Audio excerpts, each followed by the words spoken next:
Live? Recording? Grabbing my notes because I can't do anything without my notes. Hello, my friends, and welcome back to the Krieg Dominion. I am Omar Krieg, your Lord and Commander of the Krieg Dominion, and your host for this, the 4th episode of Beyond the Frontier, an Alien RPG campaign. And the name of this episode happens to be Home Sweet Home. With me tonight are, of course, my wonderful players, Rodance, Luke, and Kane. Luke is currently something like AFK. He's there. He's just not there. I don't know what that means. But let's take a moment, check in with everybody, see what's new and exciting for them. It's Monday, so I might be a little bit off my rocker. And when I say a little bit off my rocker, what I really mean is slightly more than any other day, specifically Tuesdays. Rodance, what's new and exciting for you? I got fed up today with the Duke sending me, "Hey, it's gonna be super hot outside. You might want to turn your AC up." Text messages, and I fell down the rabbit hole of discovering that one, air conditioning units for residential use only cool between 15 to 25 degrees versus the outside temperature. And two, the wet bulb survivable temperature for a healthy human at 100% humidity is only 88 degrees. So if it was 100% humidity and the temperature was 88.1 degrees, I'm dead? You stop being able to sweat and then you eventually overheat and die. So I'm dead. That's all I heard. Yeah. Think about that. And that's for a healthy human. That's why I said I'm young, dead. healthy I'm adult. healthy, but I'm like healthy. Yeah. So for you watch your older or younger or less healthy people, that number is even smaller. Or is even lower. Well, yeah. Yeah, it's in the wet. They actually did new research a couple years back, and it changed that temperature. Casper is not a person in this house. Casper the ghost. Go to your room. Look. I don't know if y'all saw that, but there was a white foam ball that walked behind you. Yeah, there was a white foam ball that went right between my face and the camera. And there's a kid in the corner over here pointing off to the side saying it was Casper. And I'm like, there is no Casper. I know it was you turd. Do not throw it. Do not. No. Please? No. Please? No, put it down. Put it down, walk away. Put it down, walk away. Put it down, walk. Okay, you got the walk away part. This is being recorded, just so you know. Go. Yes. Aren't children a joy? Yes, a joy. Yes, that is a word. But yeah, it used to be considered higher, but then they redid the research and realized that you can survive pretty decently if you have low humidity and a boatload of water. Yes. High humidity is the problem. And I ran into a similar problem last year because I didn't have air conditioning. Really? Okay, child, we can see you in the background. He really did pop up right there in a ghostly manner. He does that. He's done that a few times now today. His phone is charging right over there. We're That's his problem. Currently having a phone charging discrepancy across the apartment. So, at any rate, no, I had that problem last year where because my work truck didn't have air conditioning, and it was, I mean, let's be honest, at 75 degrees, I started getting uncomfortable. Period. It doesn't matter. And then I add on top of that where I'm hopping in and out of my truck 100 times a day throughout the course of the hottest part of the day, and I'm going through 3+ liters of water and whatever else I can get my hands on. It got to the point for many days last summer where I was literally drinking just so I could keep sweating. Because it was not doing anything about cooling me down. And let me tell you, my urination rate dropped significantly. Not that anybody wants to know about that particular bodily function, but. Well, yeah, there's a reason why Gatorade exists, and it's for very specific use cases. Yeah. Mm-hmm. But it did help when I would drink something other than just straight water, like like a Gatorade or some other electrolyte replenishment. Like if you go hiking in some of the desert national parks, they actually have recommended supplements for you to dump into your water because you can't just walk with plain water because it's too hot. Yeah, well, because the water will actually end up flushing a lot of those electrolytes out, as opposed to them being there to do the things they're supposed to do. Yep. whatever it is that electrolytes do. I think they electrify the lightning inside your body. I don't It's got what plants crave. know. Luke, what is new and exciting for you? So I started a program that allows little sprites to propagate from one tile to another and stuff like that, and I drew it as a little flower.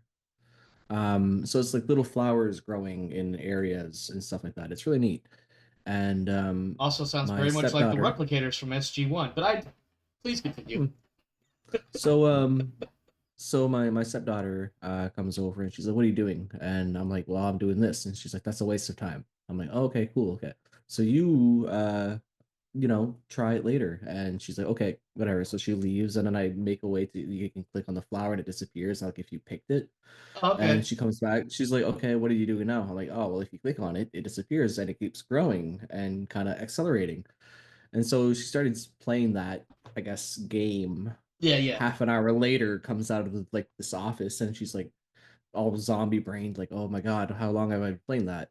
Like like a half hour or something like that. And I'm like, "Okay, so now I have a game apparently that I have to make out of flowers and growing How to and." grow flowers.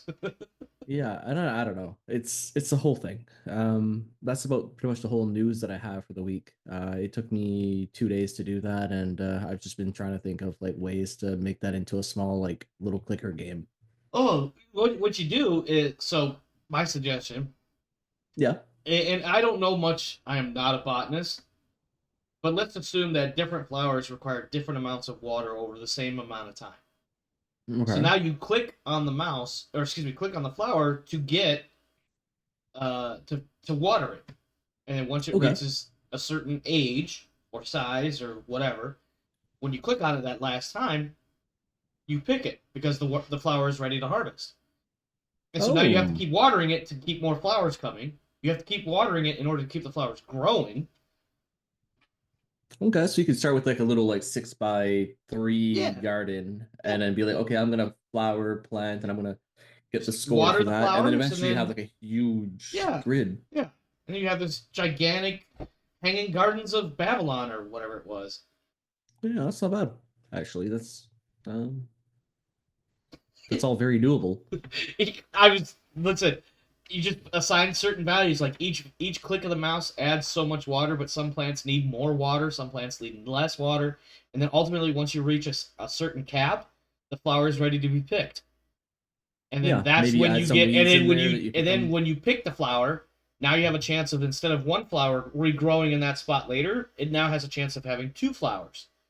So now you have Hmm. growth, right? Propagation, but it's also random, and you now have something closer to dominoes instead of just a flat X by X grid. Because yeah, you can do like the one and the 1 2 and the 1 2 3 Yeah, yeah. or whatever. Now, Yeah. and you can choose to prune. See, now we're Uh-huh. adding new layers of complexity. Yeah. All the things I don't want to add Yeah, to I know, a right? All the things that as a 2 second programmer, you're game. just like, please fucking stop.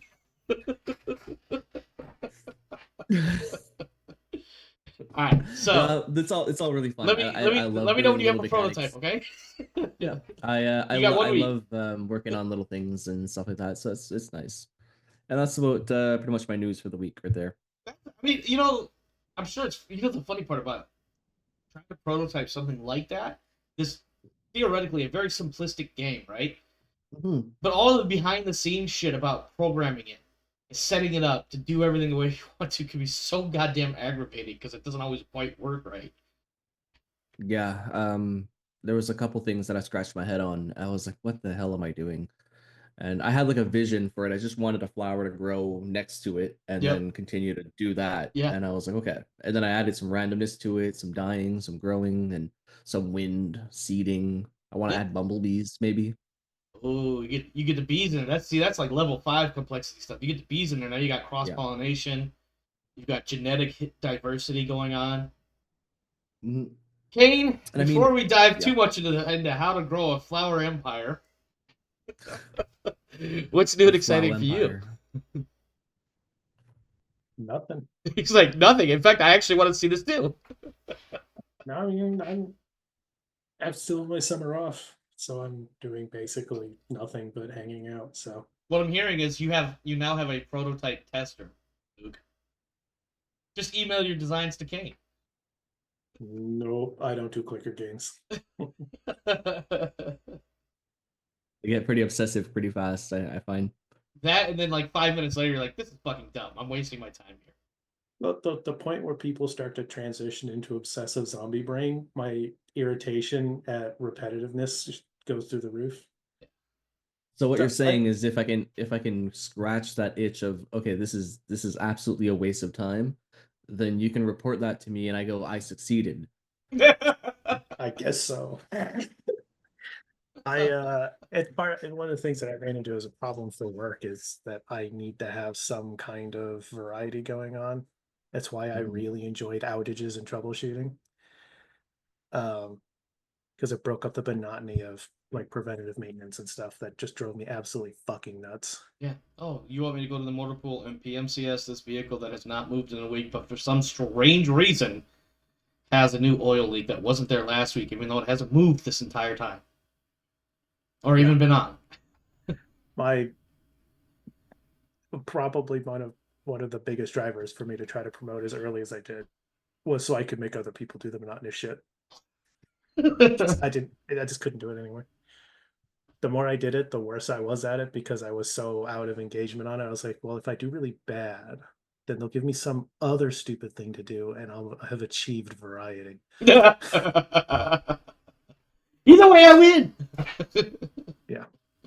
So it was nice. Some of the people I worked with the best while I was in were the people who enjoyed monotony. So together, we made great teams. We got the people that are happy for monotony, and you got the people that are like, no, I need something to change every now and again, or I'm going to lose my shit. And that's where you come in. Yeah, you have the people who do really like the monotony because they like the safety and the security of The structure, yeah. knowing what's going on. Yeah. And the confidence to be able to continue to do that repeatedly. And they get worried about like, well, I haven't encountered that other scenario before, so I'm going to be slower at it, more deliberate. I don't want to fuck it up. I want to make sure I have a process for this. And I'm like, you know what? Don't worry about that shit that makes you anxious. Here, do these 400 item receipts and I'll do that for you. How's that? Yeah.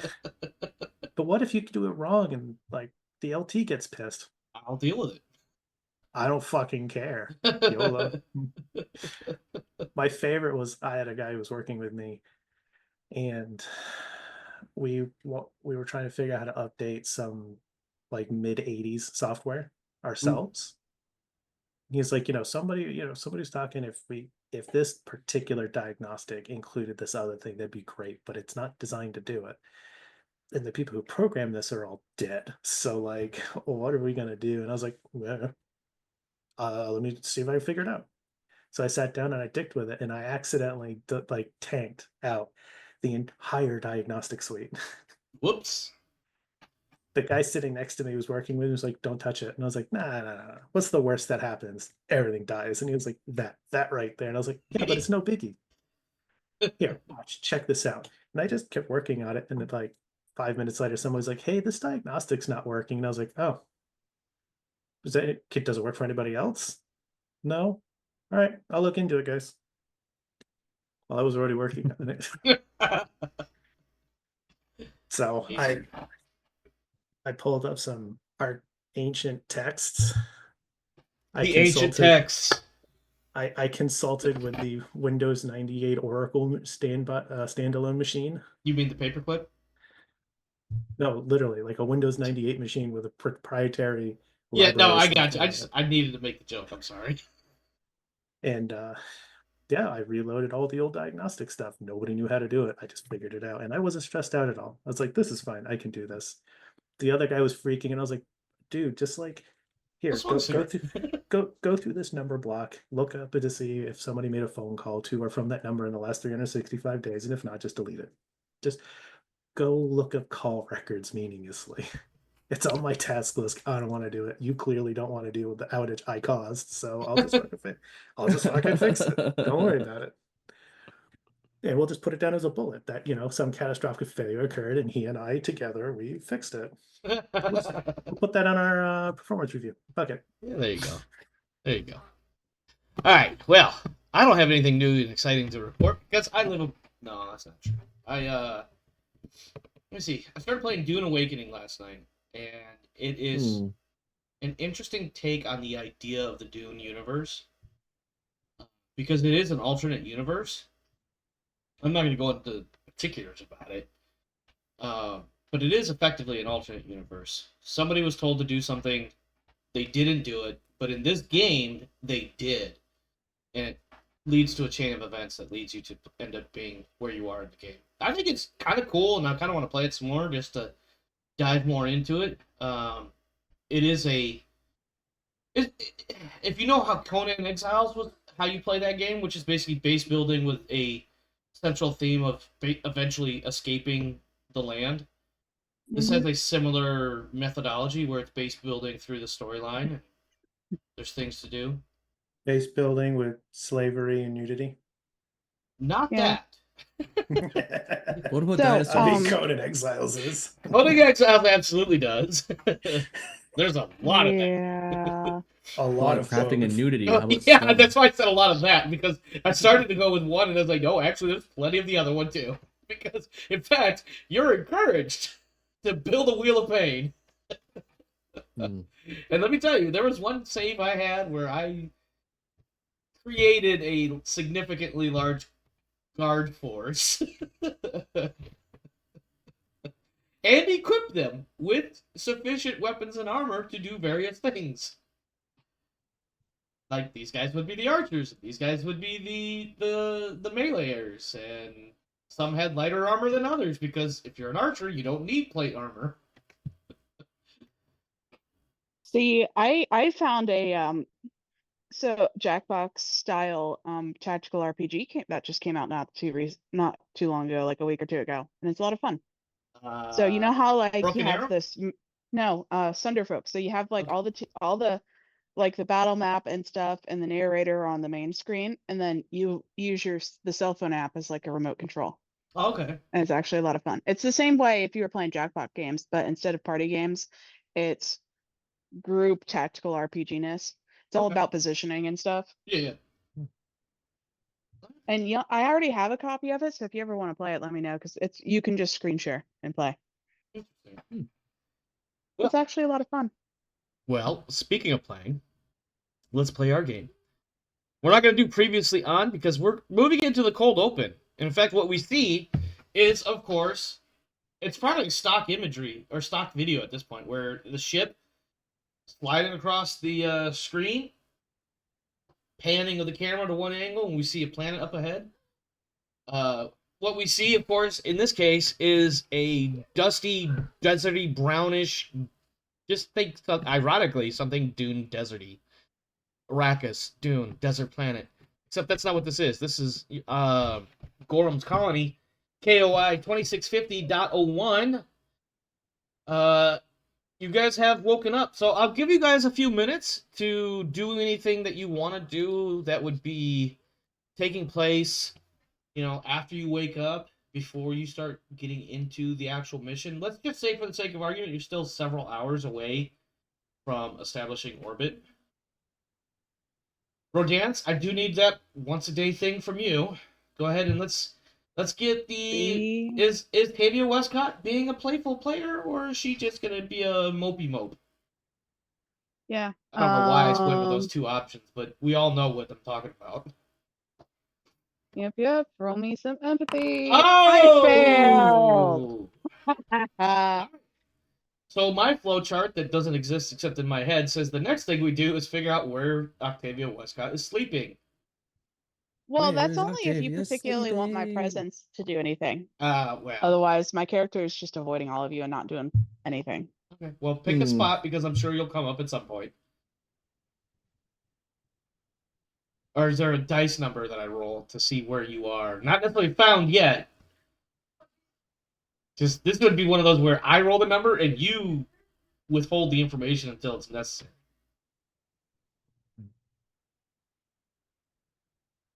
I leave the choice to you. Okay. For those Apparently, that... my OneNote is syncing with my OneDrive, and it's not up to date yet. That's weird. Yeah. So for the viewers, who didn't see the dice roll. She rolled 4 dice for her empathy, and not one of them came up as a success. So that means she gets to be depressed. Depressed. What's the word I'm looking for? Depressive episode or something like that. Yes, her Despondent? permanent mental trauma of depression. You're prone to episodes of depression and moodiness. If I fail, I am having a bad day. My Yep. stress level increases by 1, and I cannot relieve stress until the next day. Yeah. So So I actually have a chart if someone actually is trying to find me, but otherwise, I'm basically just hiding from the rest of you for the moment. okay. All right. What about the rest of you? We've got Wright, we've got Warren, we've got Pike, we've got a handful of NPCs that are all getting up and, you know, going with their whole, oh, I just got out of cryo sleep and my back hurts, and boy, are my arms tired. That was a really, really, really bad joke. Luke got it, though, so at least I got one. And you know what the funny part is? It wasn't even the joke that was that amusing to me. It was watching your reaction. Let's try to hold it together. I know, I'm failing. All right, Warren, Wright, Pike, and of course the various NPCs. Anything you guys want to do, or shall we move on to getting closer to the planet? I want to get the readout and stuff on this. So Oh, I never did give you guys that. I apologize. Let me do that now while you guys are figuring out what you want to do. Oh, that's not the one. Ooh. This is the one.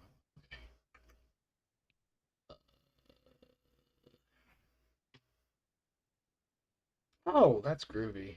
Okay. Did I not do the old Gorham Colony report thing like I did with all the other planets you guys have been to? I say all the other. Oh, there it is, right there. Okay. I'm gonna have to.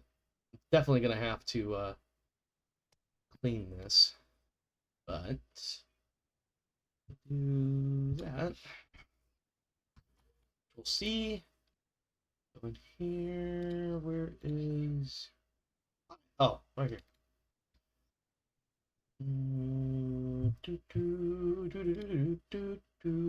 Let's see. This is Gorham. Don't make me get my accordion. Sorry? Don't make me get my accordion. Oh yeah, yeah. All right, so let me read through this, and as I read through it, hopefully I catch the spoilers before I need to, despoilerize things. But here we go. KOI 2650.01 is an arid, Earth-like planet orbiting a red giant that gives a pale, rusty orange tinge to everything. Daily temperatures only reach about 50 degrees Fahrenheit, or for people like Luke, 10 degrees Celsius. And not quite freezing at night. It has a long diurnal cycle of 36 hours with little axial tilt, so day and night are both about 18 hours or 3 shifts long.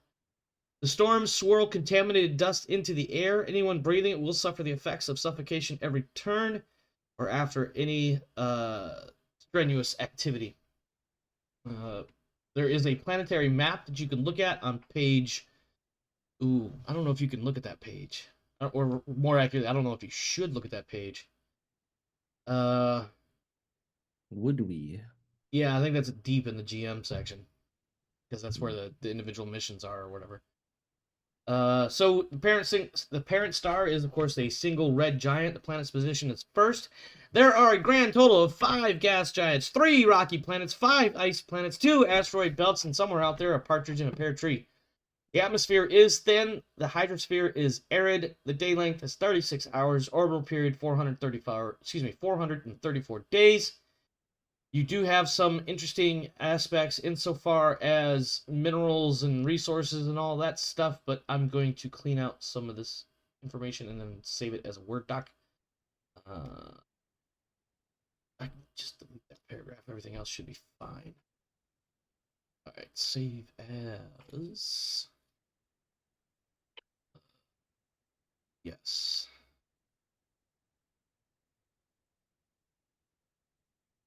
Ooh, excuse me. Save as Adobe PDF.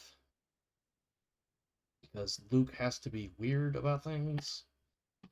That was a joke. Please don't get mad at me. And then go to like Discord. Oh no, wrong button. Virtual cast. Is this the? Yes, that's the right one. Upload a file.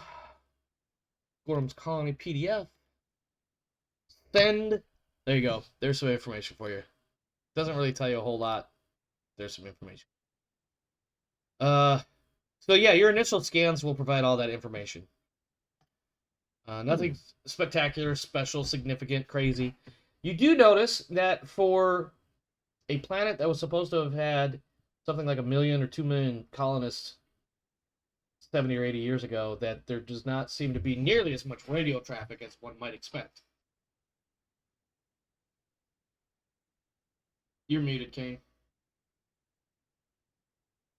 I mean, is there any? Is there any radio traffic? You say less than was expected. Does that mean none or just less? I mean, that's a fair question, because 0 is less than 1, and 1 is less than 100. So, why don't somebody make a comms tech roll and see what the scannery buttons on the computer and stuff do? I Mike paged sits there for, staring at the computer. I don't know which buttons to push in what order. This is not my job.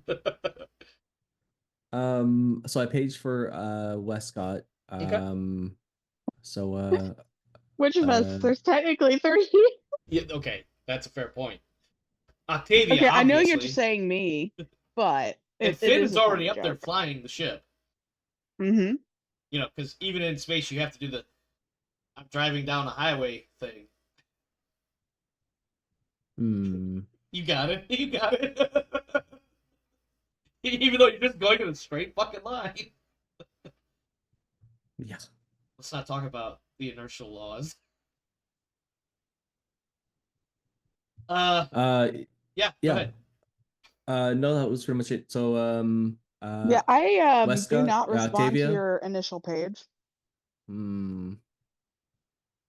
I consider my options. And my options involve looking at how smart Warren thinks he might be. I feel like I'm about to have Heath coming and hunting for my idiot ass. At least there's like empathy Is Mike there. even aware that Octavia is needed on the, other than she was paged on the ship's PA? I'm not on the bridge. Yeah, because I imagine you're in the cargo bay doing push-ups or something. I'm in the vehicle bay, trying to keep my sanity. By trying to keep your sanity, you're doing like 100,000 burpees. I mean, I need those pick stuff up, put them down endorphins to not just go crazy. Hey, that checks out. I pick up heavy things. I put heavy things down. I do this many times a day. Okay. I don't think that I have any skills involving this. So I'm gonna have to start hunting for Octavia. Or you could send one of your people. Yeah. You have the pilot and the mechanic that are your siblings, right? Yes.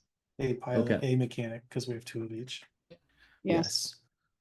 Let's see here. Yeah, I wrote them in to fill in the open slots that there wasn't already NPCs for. So I'm gonna go to the mechanic. Hey, Nina, have you seen Octavia hiding anywheres in this area? I think you get Nina, and maybe she's down in the vehicle bay as well, doing some sort of maintenance checks. And so she's got like the wrench, and despite the fact that she's only been down there for a few minutes, she's already got grease smudges on her. And without opening up with their character sheets, which one was the smartass? Was that Nina? yeah, Nina's the smartass. Oh no, I haven't seen her. Of course. Oh god, let me tone it down a little bit. No, she would be over the top ridiculous. Oh, in that case, yeah, I could be over top ridiculous because I am over. It's your character to play. Play her how you think it'd be funny. I gave you like a 2 No, you're right. descriptor word personality, I think you get one of those like she's. I think in fact when you come up on her, she is bent over the front engine compartment of one of the ATVs and like hip deep in it, right? Trying to freaking get. Yeah, all you hear is cursing. And then you come in and I you're keep like, a respectable distance. yeah, you hear cursing and then a thunk, and then she's like, you see her like squirming her way back out again. And you're like, have you seen Octavia? And she's doesn't look like I've seen Octavia. I'm trying to fix this stupid thing. That stupid snow and cold did a number on these things. So she's not in there. No. If she's it, I Okay. mean, she's small, but she's not that small. And you're fixing that.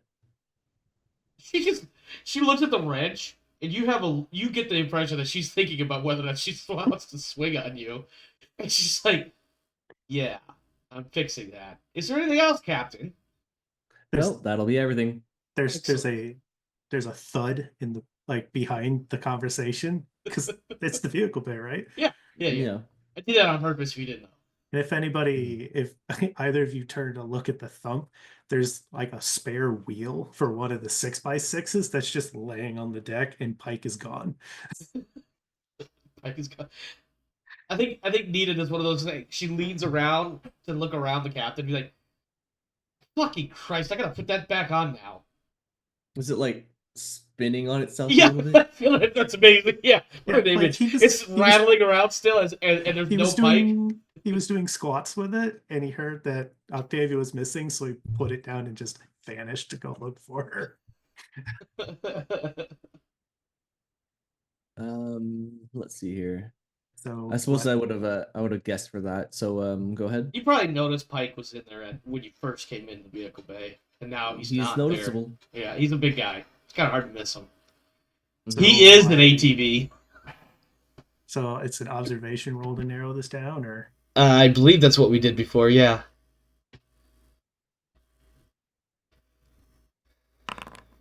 Okay, that's a success, and 4 successes, but you do have a panic. Oh, you have you get a twitch.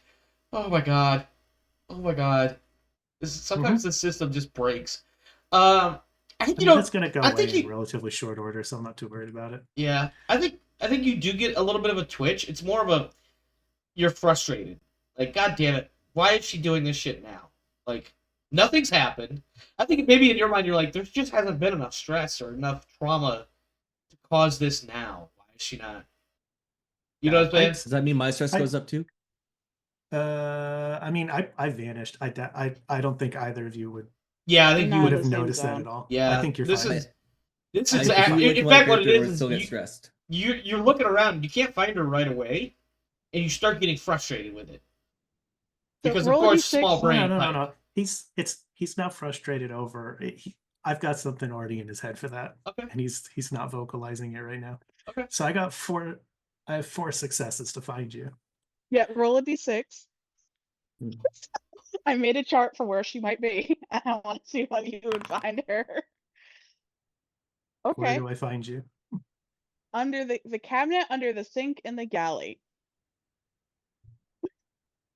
Just the whole cabinet, eh? I feel like she's Yeah. got like half the cans and cleaning supplies and whatever else was down there, like shoved all into one corner super tight just to make sure she's got just a little extra leg room. You know, Mhm. like what your cat would do. She's just chilling, and like in the under cabinet space, and like because you've seen places with really long cabinetry, and a Yeah. lot of times the insides of them connect. Yeah. So she just like claimed a section, is just chilling down there like in a sleeping bag. So I think Pike. So in Pike's head, like there's no violence going on. There's no emergency on the ship. He knows that like he's seen her completely fall apart before. And part of it is part of his being stressed is he's not in command, so he's trying to figure out what he's supposed to do about this, and it's unfamiliar to him now. It's like, okay, I have to do this differently. I can't just punch her. I can't just punch her in the face until she does what needs happening anymore. And part of it is like, part of it he feels like is this part of what I did to her? She's still just fucked afterwards because I tried to unfuck this really, really badly. Fuck, this might be my fault. So he'll open a cabinet, see you, and then he'll close the cabinet, turn around and sit with his back to it so he can talk to you through the door without revealing where you are. So if somebody walks through the galley, like he's got like a burrito in his hand and he's just gonna mean mug people till they leave. I gotta interject just for a quick second. This reminds me of a scene from my Traveler 2300 game that I did like I think 2 years ago at this point, where there was a similar scene where somebody was standing there with a frozen burrito that they had just pulled out of the microwave, and they were doing this with it because they were like animatedly describing something about like, well, if that's what's going on, then what needs to happen is it needs to stop. And I'm just picturing this unwrapped, microwaved, so it's warmed up burrito with like 1 or 2 bites taken out of it. So of course all the filling is starting to come out every time he shakes it because he's trying to. And he had described that scenario. It was actually pretty goddamn funny. But anyway, Yeah. you brought it up in my memory because it's one of my favorite memories from that game. So he'll sit down with his back to the cabinet, and he'll wait to see that he's alone. He'll mean mug until he's just in the galley by himself. You know, captain's looking for you. He is. Yeah, you got work to do.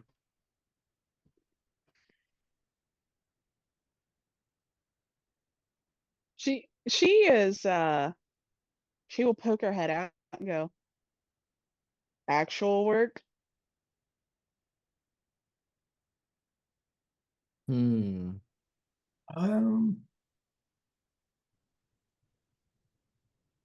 Looking for comm signals on the planet.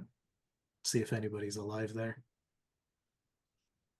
So probably easy work, but work that nobody else, everyone's gonna suck compared to you. Yeah, she drags herself out of said cabinet, going, "Another day." Hey, Octavia. Hmm? I didn't find you. I have no idea you hide here. And he just gets up and walks out. With his burrito, I'm sure. Yeah, he's going to walk out with his burrito. I want to see the ICC guy complain about eating food in a no food area. I think, oh man, just because it's so funny.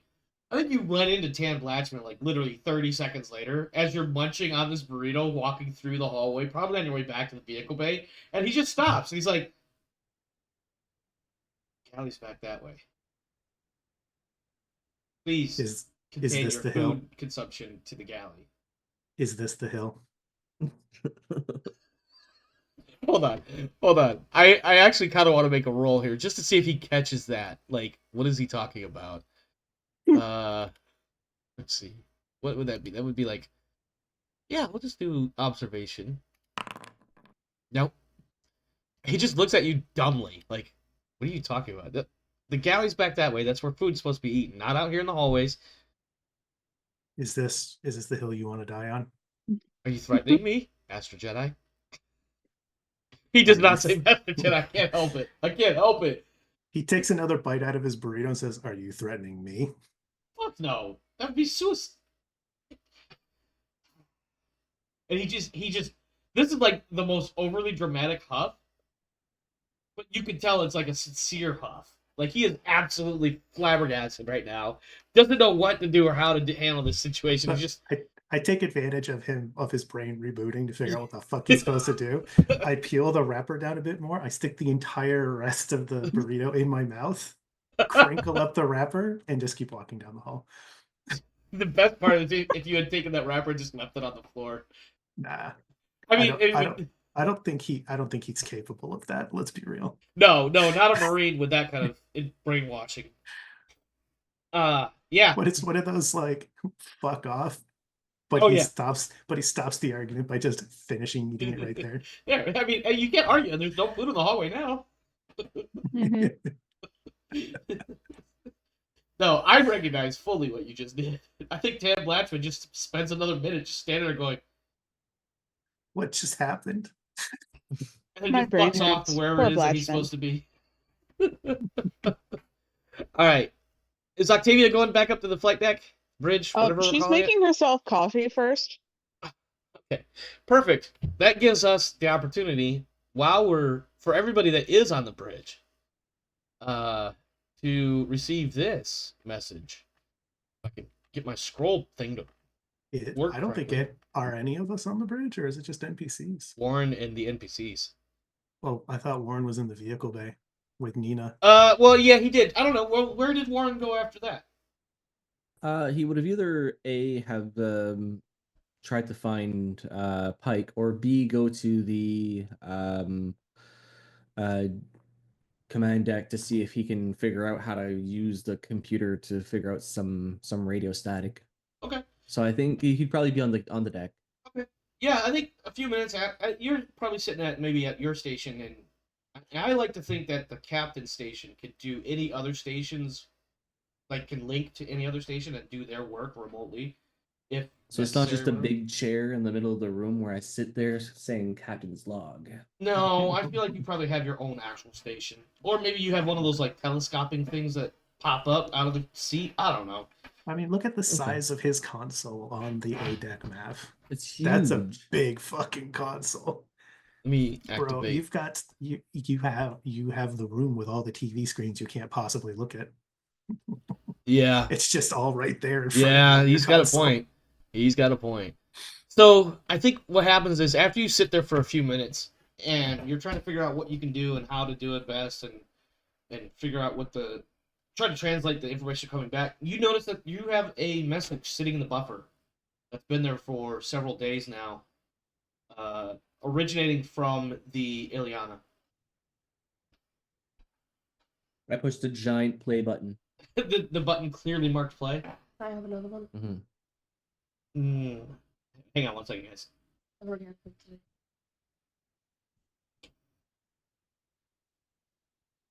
Yeah, I guess probably shouldn't. Well, you already said yes. It's already open. It's already in my hand. Yeah, I know how this works. You push the obviously marked play button. You get the image of Gaius, the android, who is effectively the operations officer of this entire expedition. Yeah. This is obviously a recording that was sent to you at some point in the very recent past. And it says Gorham Colony, KOI 2650.01 is a mining colony established 2067, terraformed. Our records show the planet is rich in pentlandite, iron ore, and some trace elements. Population in 2100 was noted as 1 million. Founded by J.V. Gorham, site of the deepest drilling apparently at 23 kilometers. Was introducing non-indigenous life to help with mining operations. Earth standard gravity. Orbits a red giant star with a diurnal length of 36 hours. Arid with high winds and frequent sandstorms. That's all I have for you. As you know, our mission is first and foremost exploratory and humanitarian. See what's there and if any needs immediate assistance. Then establish contact with any political authority and negotiate the return to the United Nations fold. If there's no one there, assess the planet for immediate recolonization, and don't forget to recover the colony's long data disk so we can analyze their history. You will need to file a colony potential report. I'm expecting your assessments of future mining potential, scientific research opportunities, any local life that's worth investigating, and of course, any ad hoc opportunities for scientific, commercial, or financial benefit. You will report your findings back to me. Hail and farewell. And then the message ends. And you get that nifty, annoying little play again loopy button. If you wanted to repeat No. that. Like, Actually, no. you know what? You know what? No, I'm No. not reading that again. I will send it to you. No, it's fine. It's fine. It is there for anybody else to want to watch that might want to watch the video, of course, but it's there. Mhm. And then, if you have any immediate responses to that, we can do that, and then we can assume that Octavia finally makes her way into the bridge about now. Does anybody, just because, opportunity, in case you want to take it, since I have left the vehicle bay, do any NPCs run into me on my way back to the vehicle bay to just fuck off from whatever's going on? Yeah. A kind of dark skin, but not really dark, not super dark skin. Woman with diamond dot tattoos on her chin. I don't know how to explain. Oh God, I know the word. I can't think of it. Hold on. Is it? What are the Maori and the tattoos that they have on some of their facial tattoos? But that's what she comes up to you. You're Pike, right? As she looks up at who obviously is Pike. I think people are supposed to be calling me Heath now. Heath. Yeah, I can do that. I'm Lakota. She sticks her hand out. You're the shrink. Yes, like you, don't really. I prefer to be called mental health professional or just Lakota. Okay, Lakota. She looks at her hand really quick and then back up at you. He'll shake it. Okay. So, haven't had a chance to talk to everybody, but you are definitely one of the ones I'm really interested in talking to. Now, I want to be clear. When she says that, it is not the suggestive flirting or anything like you. It's obvious to you that she knows that you're not a normal human. It's just she wants to play with your brain because she's never had that opportunity before. That sounded still really fucking bad. Or I'm wired differently. She sounds scientifically predatory right now. In a scientific manner, yes.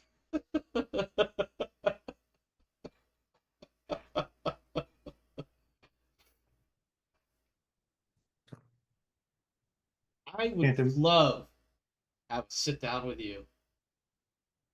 Can't imagine why. I mean, you are literally the only artificial womb person I've ever known. I have no idea what that is. Actually, now that I said that out loud, I'm not sure if she would even know that. So unless she's former. Yeah, I'm trying to think how she would, and she wouldn't probably, because I believe she's from the Three Worlds Empire. So no, and Warren would not have told her. So. Yeah. She let's retract. Let's back up a smidge there. She says, "I would love to. I can't imagine why." Yeah. Well, she would probably call you Spec Ops Marine instead. Yeah, I think that much is at least the rumor mill. Not to mention the additional rumor of you having had a partner that was expected to be with you and isn't. So there's idle curiosity there, like generic curiosity. But yeah, I think overall the fact that you were obviously a Marine Spec Ops, Force Recon, whatever, that's what she insinuates. Like, I heard tell that you were quite combat effective. Special operations and things of that nature. I was a very unlucky supply clerk. Is that what she looks at you? She's got she doesn't know shit, but she's like, you can tell. I smell bullshit. It's written all across her face.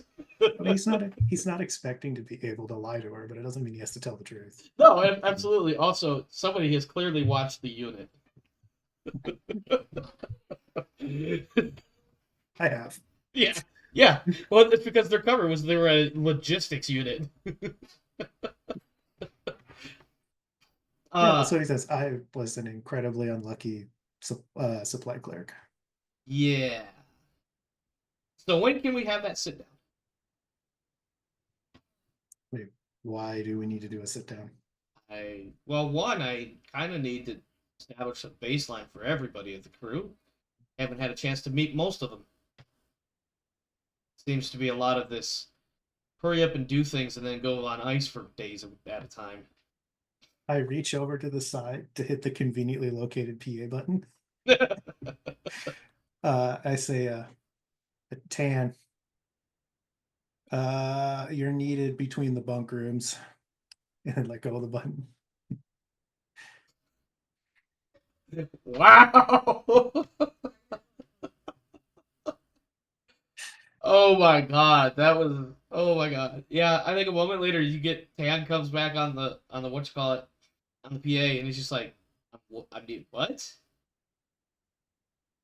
I'm located between the bunk rooms. I need your assistance.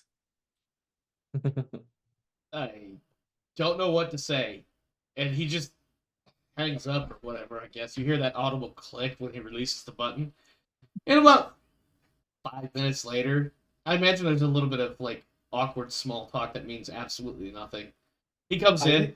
He just stares at her. She talks at him. And So it's he all just stares. one-sided, awkwardly one-sided. useless small talk. Yeah. So how's the weather in space? I don't know. We're in space. Yeah, Tad tells somebody just like, Doctor? Hey, Tan. You're the He? rules guy. I'm the what? You're the rules guy. I wouldn't. I don't think I'm the inspector. So you know all the rules. Let's just jump to the part where I say yes, and you tell me what it is you need. Are psych evaluations mandatory on the ship? Hmm. I'll have to get back to you on that one. I think at the very least, and I'm trying not to do a C3PO/book nerd tone right now. I think at the very least, it's up to the captain about whether or not to make it mandatory. They are highly recommended, of course. Highly recommended, of course. But mandatory determined by the captain. I'm sorry, go ahead. Hmm. But mandatory would be decided by the captain. I suppose, unless somebody from the Ileana has superseded that junction, or that ruling.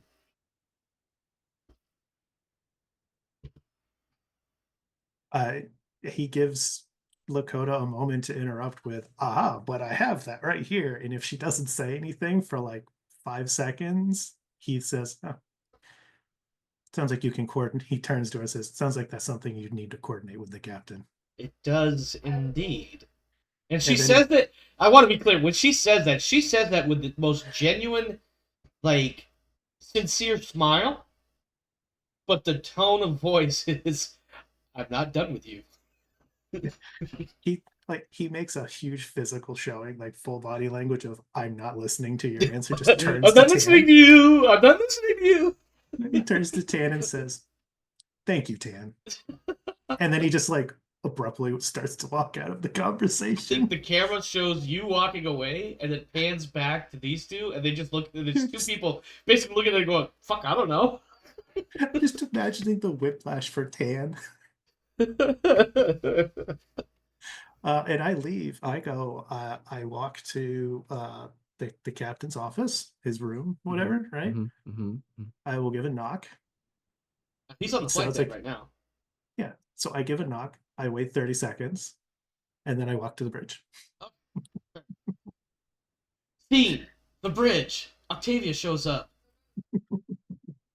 A moment later, or maybe 2 moments later, 3 moments later, Pike shows up. But in the meantime, Warren... yeah, no, I'm probably a couple minutes ahead of Pike, just because making coffee does not take as long as standing around desk staring Lakota while waiting for Tan's ass to show up. I love how the topic was, I spent 5 minutes death staring Lakota today. That's going in my journal entry. You got 3 successes. What would you like to know? Okay, so I do it with flair, and I get extra information. Okay.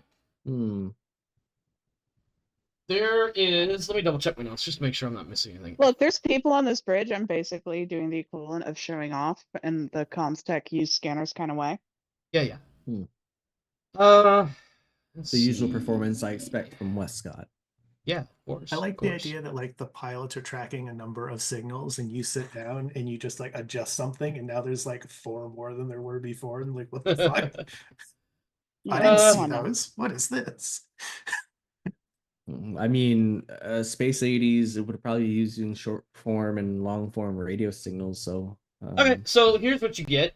Your initial blast of information is you start scanning the planet, and you pick out, of course, frequent storms. There's a number of active storms across the surface of the planet.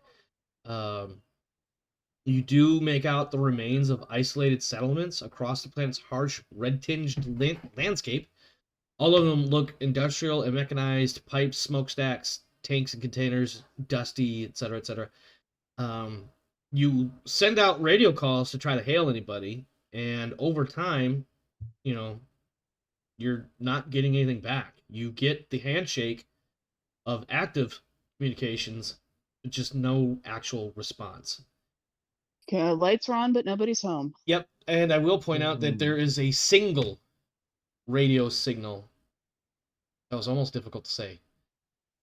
As opposed to perhaps several, many hundreds that you might have otherwise if this was still a million people on this planet. And that is your extra information.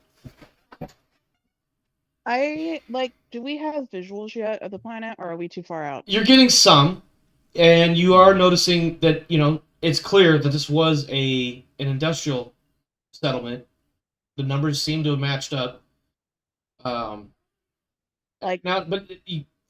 Are just a there distinct- cities and obvious mining, or does it look like there's a crater? type of They're question? abandoned, if would be the best feeling that you're getting. You're seeing the settlement, but there's no activity. You're not seeing ships flying around or craft moving around. You've got a single radio signal that's not being picked up, or you're not receiving a response. It is active. The handshake is there between your ship and that signal, but nobody's answering. So basically, the auto systems are on and the power's on, but Yep. nobody's talking. Right. Joy. Seems to be a lot of that. There's a theme here, I think. Yeah. Pike, you come in after everybody has basically digested this information. And maybe Thoroughly you catch some of confused. it, and you can, in a Pike manner, digest it as well. I'm He's not pretty pay- sure He's not paying Westcott. attention to that. If he needs to know something, it'll be part of the briefing. Yeah, Mm. I'm pretty sure Octavia is sitting there in her pajamas, by the way, because she never went to go get dressed in normal clothes. Do you have So she's just SpongeBob sitting there in her slippers on? pajamas. No, of course, they're Hello Kitty. Oh, even better. She has an Vintage. obsession with Cat stuff. they're little anthropomorphic animals of whatever the current flavor of cartoonness would be. Yeah. Pick an animal. You know, That's like- what you're wearing. Yeah, Hello, she is Aardvark. not wearing even the ship uniform. She's wearing obvious pajamas. Yeah. Mm. Hello, Aardvark. Pike he's not paying attention to any of the the planetary details. If I need to know that, it'll come up in the briefing. Okay. He's just gonna walk right up to Matt. Warren, suddenly Pike. Take it away. Heath. I'm gonna need a moment of your time at some point. Yeah, give me a couple seconds to wrap up here and we can. Is this a private matter or? Probably. Okay.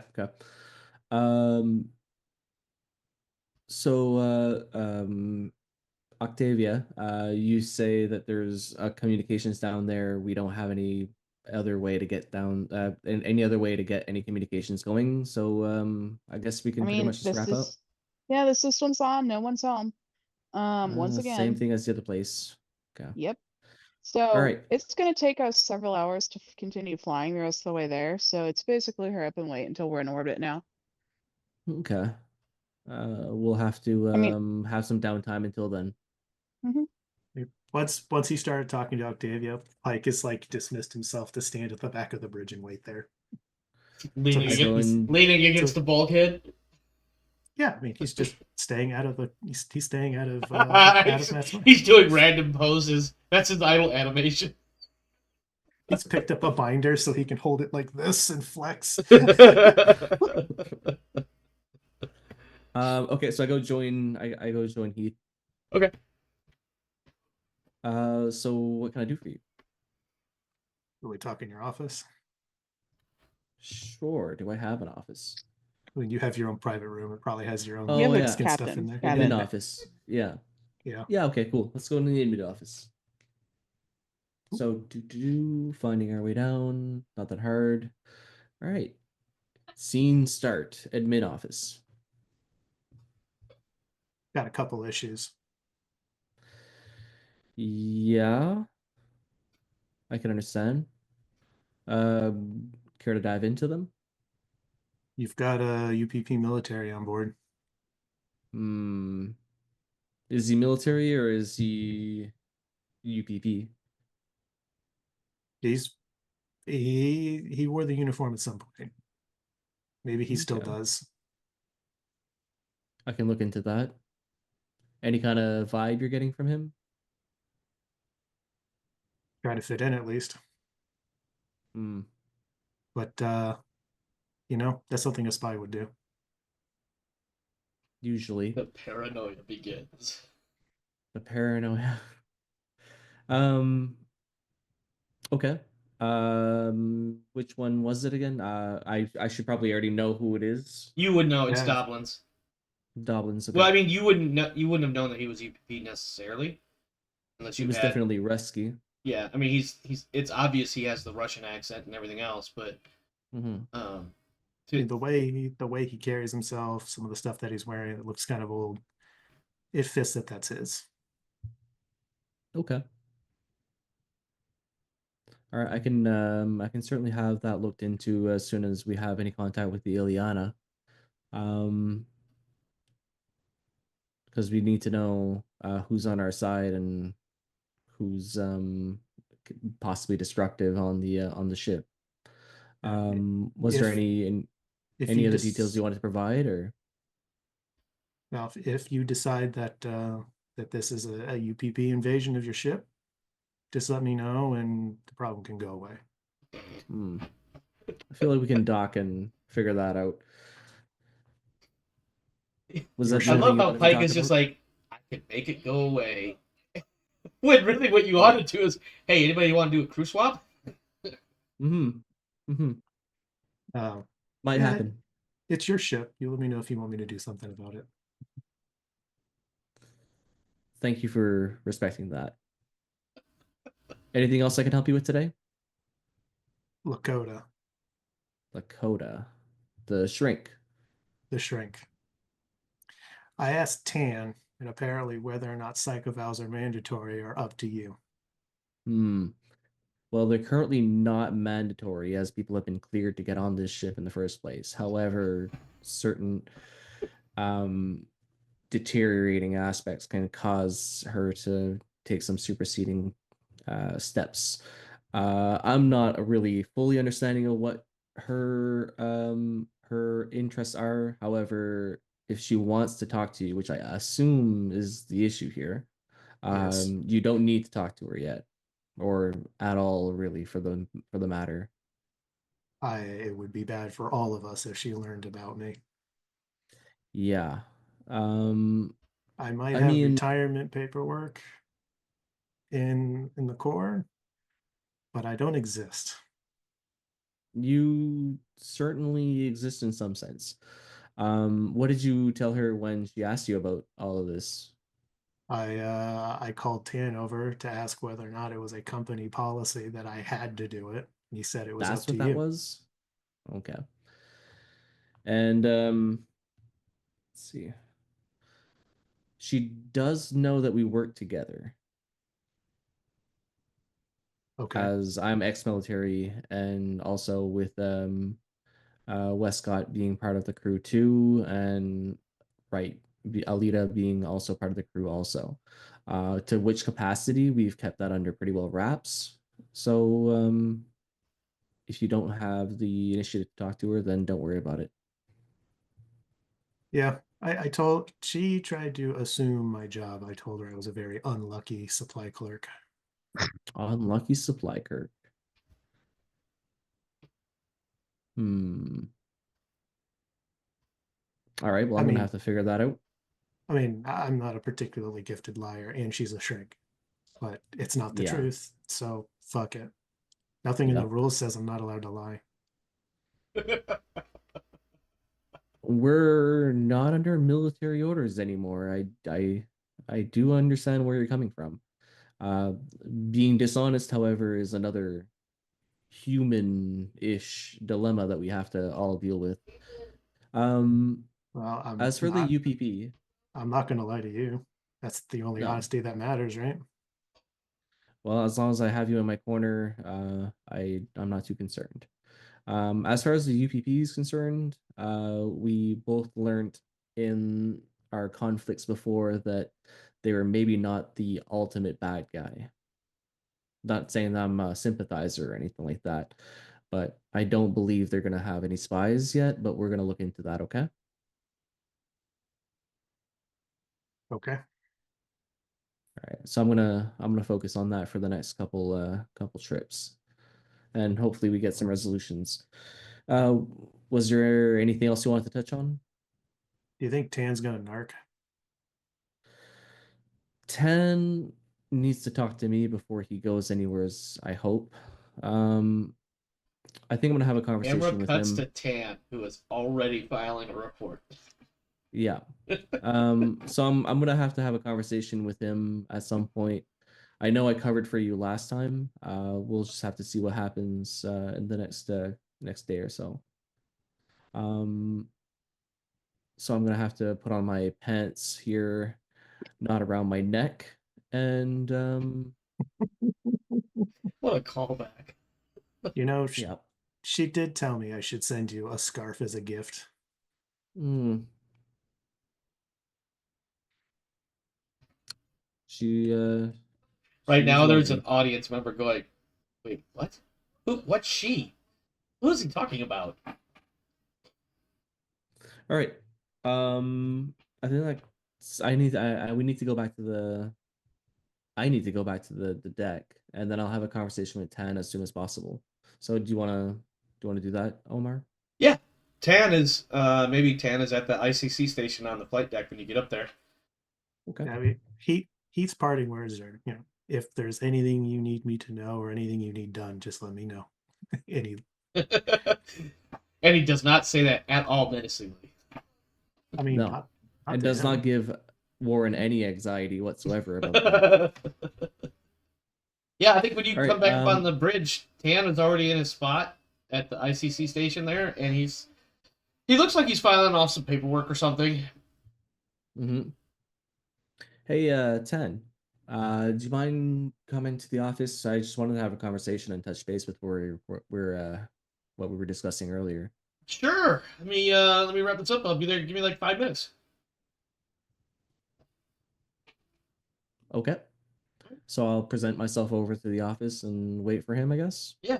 And a few minutes later, he shows up. Knock, knock, knock. All right, you can come in. He comes right in. I think he's the kind of guy that in this scenario, unless you had said anything specifically different, I think he just comes in and plops down in the chair across from the desk from you. He says, Not "What's up, military. boss? What can I do for you?" Well, I just wanted to know more about what your opinion on Heath or Pike. Oh, you mean the gargantuan moron that wants to break everybody's face in half? Well, as much as he likes to bulldoze a situation, Bulldoze is a great word. Where did you he find him? does have his methods. We actually worked together quite a while ago. How? He does not seem like he can put more than about 4 words together in a single sentence. He's been known to put some words, put some people in their places too. Honestly, there's no Yeah, one I believe the there's no words one I were, trust. "How much trouble would I get in if I rearranged his face?" You remember that, right? That was like day 1. Was it rearrange? Because I think it was something else. I may be misremembering. My point remains, Captain. Absolutely. He's not an official member of the crew. We're not. We picked him up midway from disembarkation to the Iliana. You still haven't told me what his role is on the ship, although he is security or scout or something. Mm-hmm. I've been keeping quiet about it, but the guy is kind of a loose cannon, wouldn't you agree? I've been keeping an eye on him. I Don't you also worry would too think much he's about like an that. unregistered loose cannon, too. No, he's got his registration. He's just a bit more secretive about it. Papers. He's got his papers, boys. Yeah. Um. So, 10. Yes. There's no one I would trust better I'm glad you feel than that way about me, sir. Heath when it comes to field work. Now, I trust you to do what's best interest for the ship. I understand what your position is. But it's not even just the ship. However, It's this entire expedition. Like, you guys, mhm. and when I say you guys, I don't mean you specifically, but like, I've seen many ship captains try to skirt around all sorts of different regulations and rules and procedures, and so far I'm not seeing anything different here. Mm. I'm gonna try to stay as above board as possible when it comes to anything involving Pike or anything involving the Who the ship's hell is he? functions and things like that. He used to be a superior of mine in the forces. Why is he here? He's here official capacity to scout and make sure that we make it back. We've Is it seen some official? things. Because he hasn't even been registered in your official log. I haven't gotten around to that yet. You're going to want to do that super soon. It should have already been done. And listen, I check the logs because it's part of my job. It's part of my purview. Yes. Part of your job, part of your purview is to put this stuff in the logs and to be able to justify to this expedition's leadership why this person suddenly shows up from out of literally nowhere. Where did he even come from?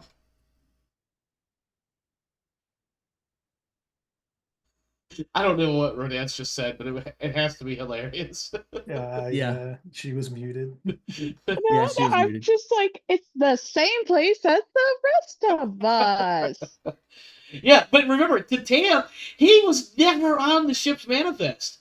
Never. And No, all of a sudden he just exactly. magically appears one day. Like, we start going somewhere and we stop, and suddenly we've got random people talking with us, and this dude walks on board, and he's got a bad fucking attitude. Now, to be fair, out of character. Yeah. I wasn't entirely sure at the moment how his entrance worked. Uh-huh. Other than that, and I'm discovering more about his entrance as we go along with this conversation.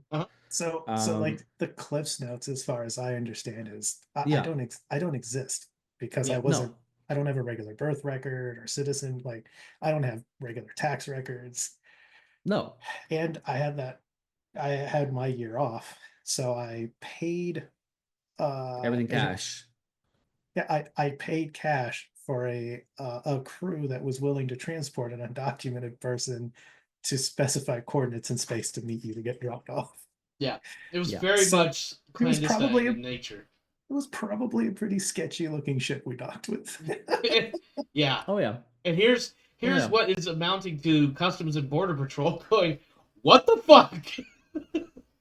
And being very nice about it, by the way. Yes. And you notice he's not giving up a little bit here. Like, he's also a bit terrified, so if this is the way he can take him down, then that's where he's coming from. Mm-hmm. All right, so let's go back to 10 here. Yeah. All right. If I can get him ID'd and part of the manifest, we can put this aside. For now, he's also, I don't know if you've noticed this, but he's also a bit of a psychopath. And by a bit, I'm probably being very generous. Well, he warms up. I don't even know what to do with that. Listen, it's your call, it's your ship. Mm-hmm. But it's also your responsibility, your liability when he loses his shit and snaps somebody in half. And he looks the kind of guy that could not only just do it, but probably be happy.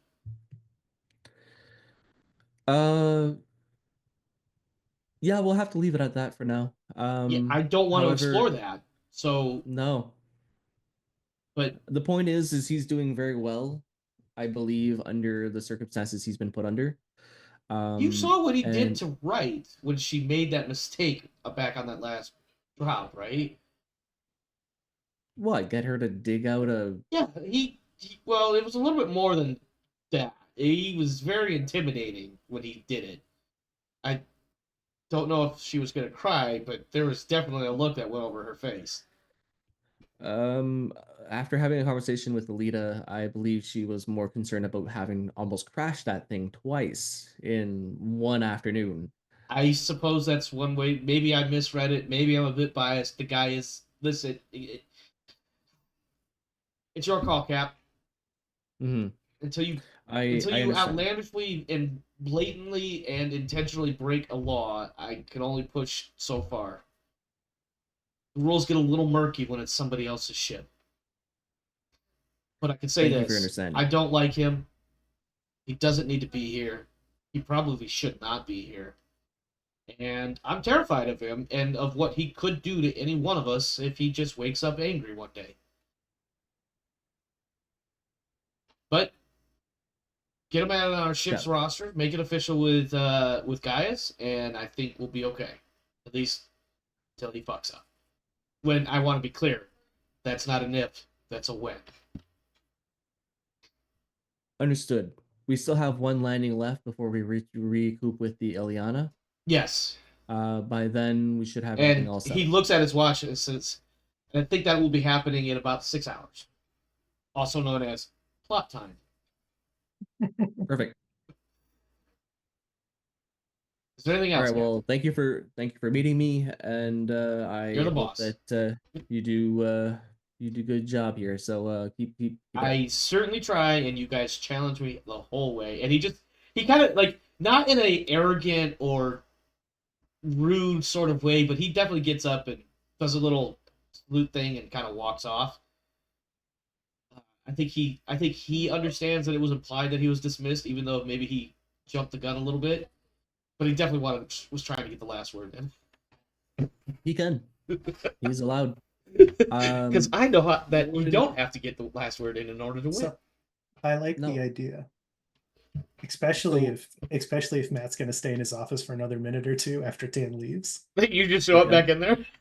No, I want to just like appear in the hallway next to Tan while he's So- leaving. Like you went back to the bridge, and as he But comes out, that depends on what Matt's doing. If I can Yeah. get, if the Yeah, timing yeah. works. So the initial plan was to do an ominous like finger tent, and then lean back, and then the feet on the desk for a moment of like, how do I handle this situation? yes. So yeah, you have open whatever. So I appear in the hallway. Tan finds like- out I'm there when I speak to him. It's Oh like, God. hey Tan. Look, you just step out of the briefing room and it's right there. Yeah, I think you guys But cross it's- paths. In fact, so I think No, if but you look at the I map, really want it to be like he doesn't know I'm there. He doesn't hear me approach. I just call out to him. no, in the I think what hallway. happens is one of the doors opens in the hallway leading away from the office up to the bridge, and as soon as that door opens, it's just Pike standing right there. Okay. Hey Tan. Heath, I need to get back up on the bridge. You're a big guy. You're kind of blocking this doorway. Maybe Do you have a couple? scoot. Do you have Just a a little couple bit? minutes? Do you have a couple minutes to talk during the approach to the planet? I mean, we have like 5 hours and 47 minutes. I think I've got plenty of time. Can I have some of it? I suppose. What can I do for you? He's definitely got the look of like. Now, I want to be clear. A moment ago, he had quite a bit of a spine. Now he's got a little bit less of a spine, but he's trying to maintain some sort of professional decorum about himself.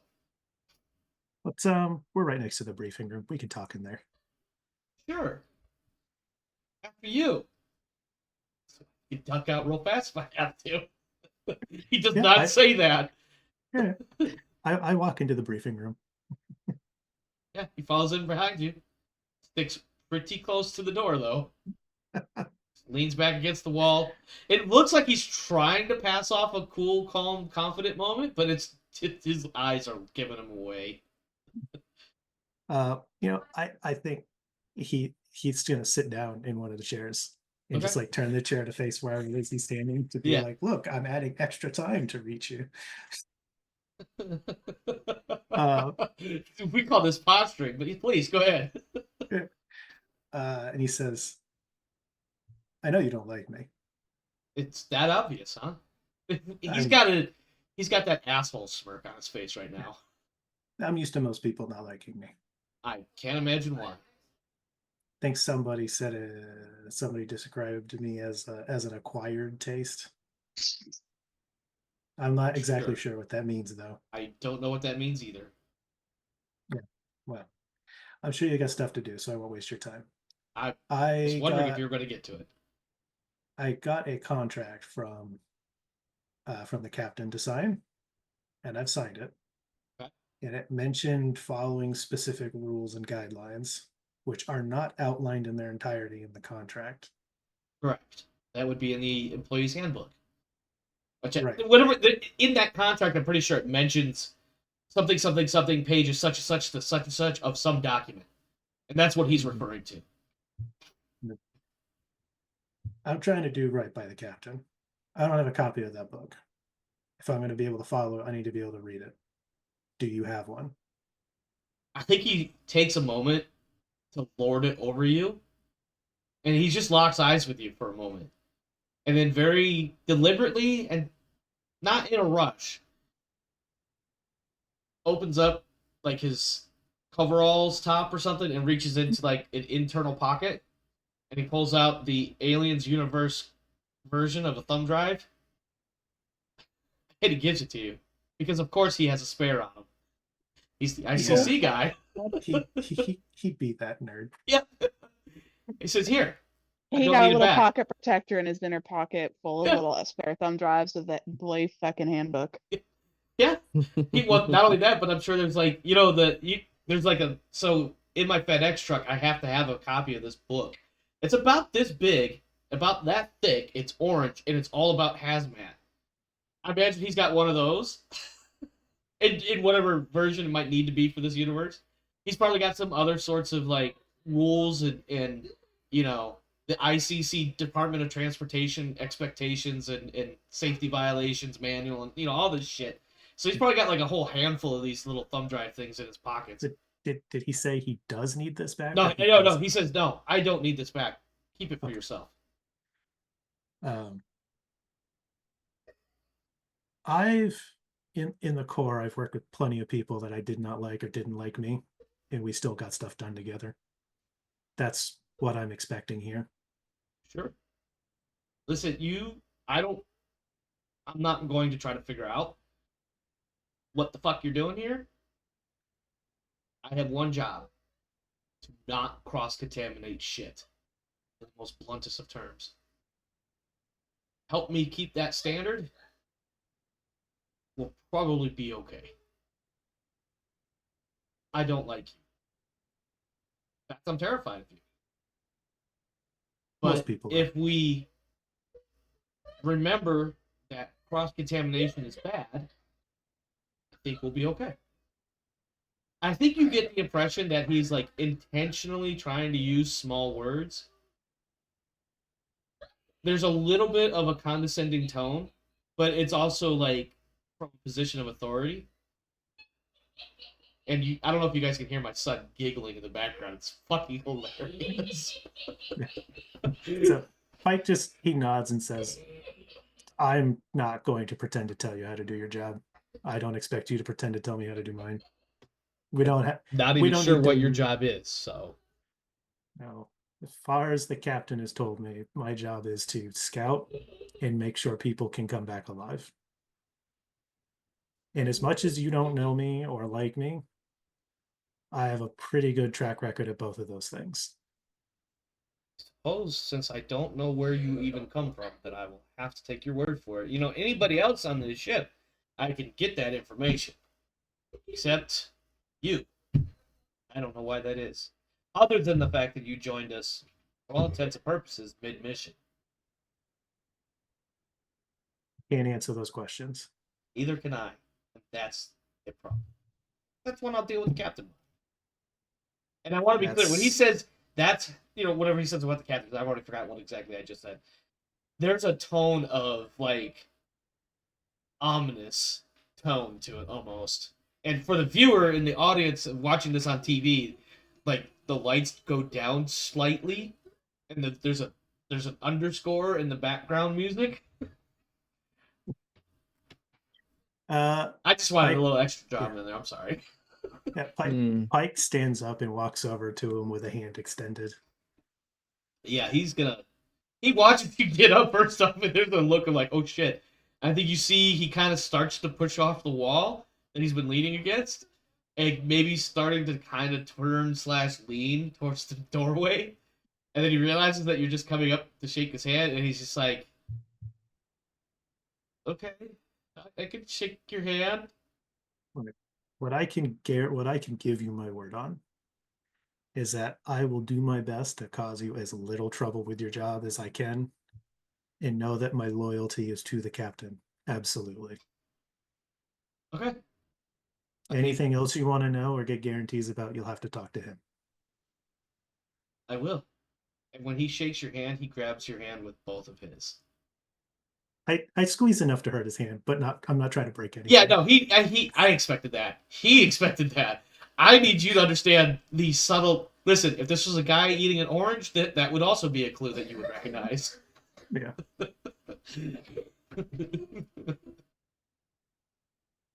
Thank you, other role-playing game streamers, Yeah.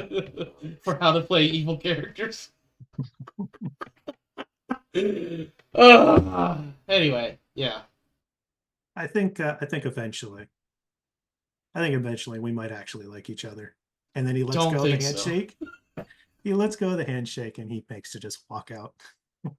He just stands there looking at like his hands and then looking in the direction where he walked off. He's like, I don't think so. All right, let's go ahead and unless there's anything else, let's fast forward a little bit. Anything else? Going once. I want Unless it was it. Um, Unless we got an Yeah. Did Octavia want to what's do the something? yeah, so what is so Octavia will probably go back to disappearing because she really doesn't like being awake today, but she's probably just gonna go sit up in like the science lab with a blanket and a cup of coffee and a book. Okay. I can That accept or that. the observation, or yeah, that makes sense. Would you stream anything from the flight deck just to kind of have it in the background available in case somebody asked you one of those really annoying questions of like, could you do your job? No, they can page me if they care.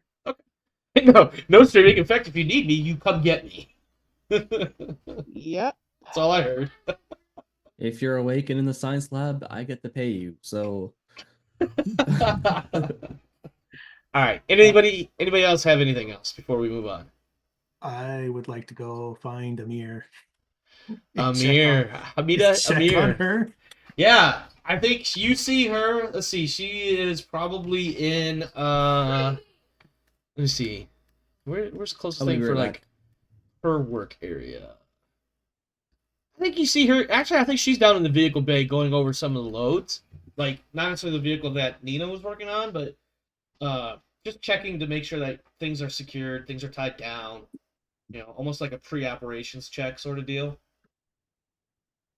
You know, she's probably wearing like coveralls, but got like the top half wrapped around her waist, so it's just t-shirt showing or whatever. How fantastic is the bruise on her face? It's big. It takes up like, it's about elbow shaped on the side of her head. But it's fading, so it's like it's not like big black purple. It's like yellows and greens. Yeah, we've got space medicine. Yeah. Bruises go with Well, I mean, us. she was also in hibernation for several days. However long it would take to get here, because I've not been paying attention to how much time has gone by between shows. Yeah, he'll walk up to her.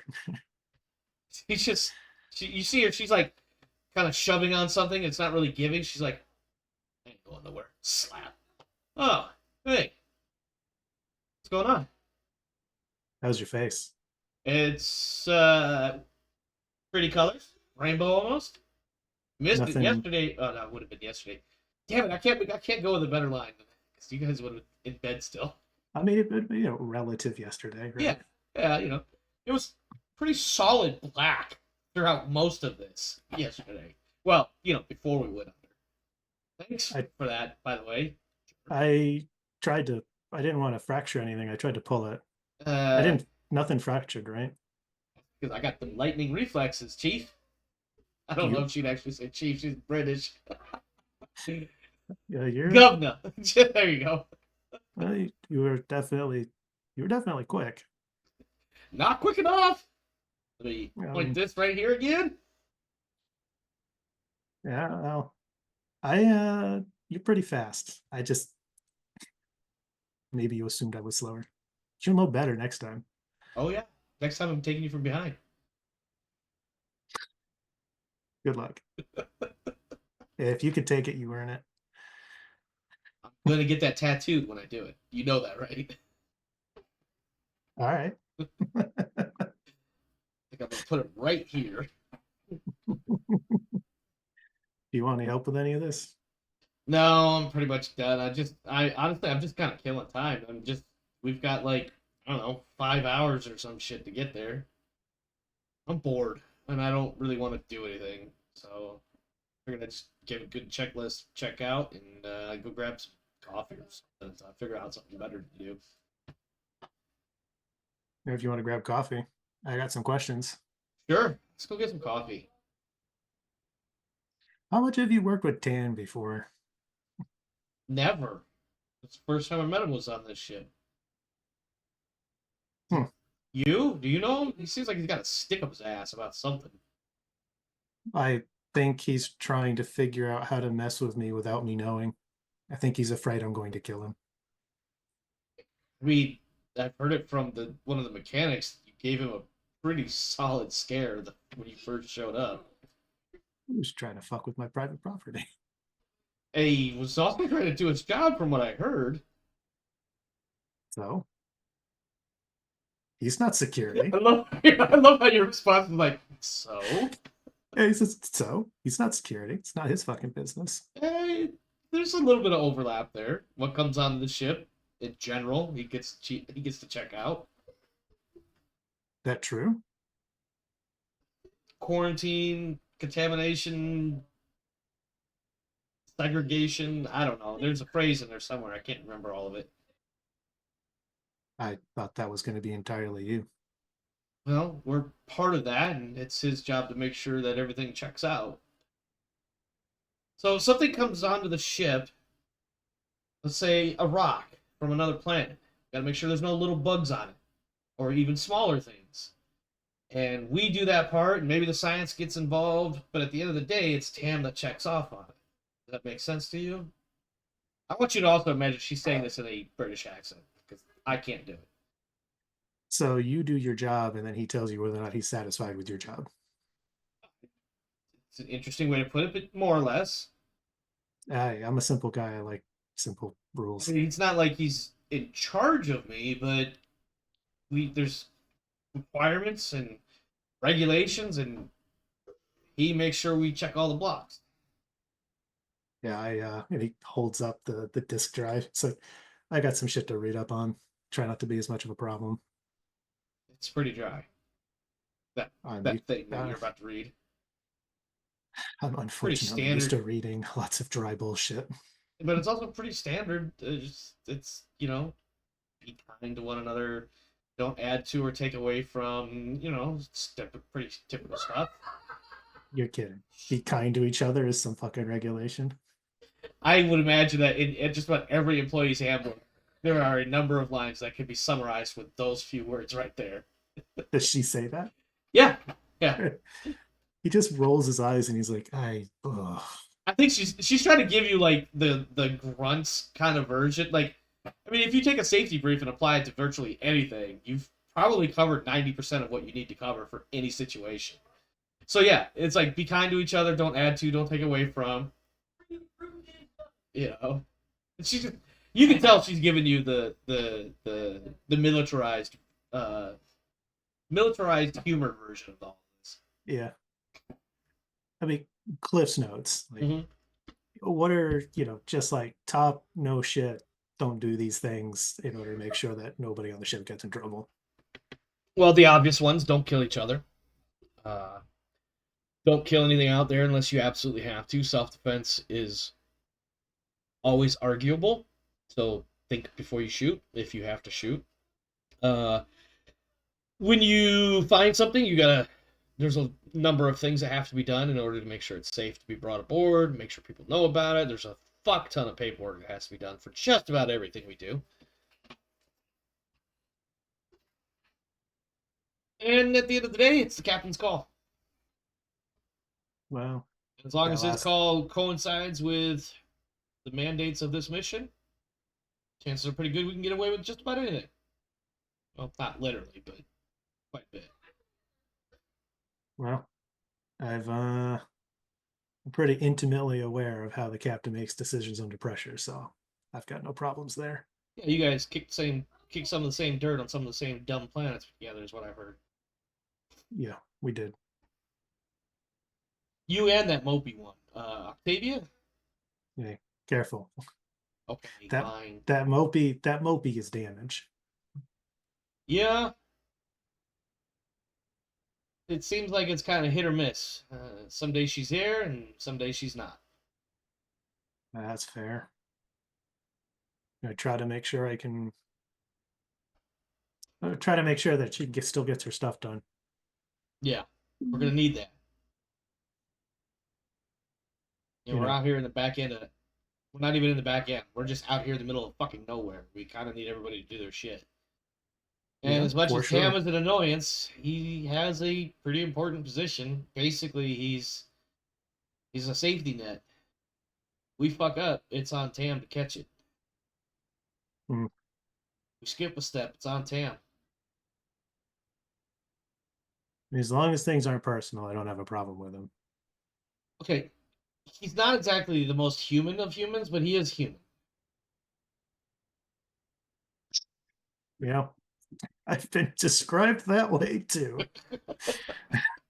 I told him that given some time, we'd probably like each other. I don't think he believes me. I had something and then I listened to my kid cough and debating if I need to give him more medicine. I got distracted. Sorry. Go ahead. I told him, yeah, he and I probably get along given enough time, but you don't believe me. I don't. She kind of looks you up and down, and makes it kind of obvious that that's what she's doing. And so she's doing this in like a kind of a sarcastic, pointed manner. It's just like, I assume you've met you. Not many people are going to like you because of you're fucking big and terrifying looking. You don't mix well with all. You're like water and oil. You know that, right? You have to know that. I do. I mean, I've like also been minds. told that I've also been told I'm an acquired taste, whatever that means. See, that is an interesting turn of phrase, and I think we the scene ends there, unless you really need something you want to hit on, as she goes into No. what that phrase means. Nah, he's just like, he knows, he has a belief that if he talks to like Alita or the captain, that there's going to be like a he believes there's going to be like a bias for him. Mm-hmm. So he sees Amir as like a, you don't know me, you have no investment in me, but we speak the same language, so Yeah. you can help me figure out Yeah. how to fuck to deal with these other people. Yeah. And he makes that very clear to her. Like, this small talk conversation is very much him being like, look, I know you get it. I don't have to like anybody here, and they don't have to like me, but we are a team, and that means I'm loyal to the ship. Yeah.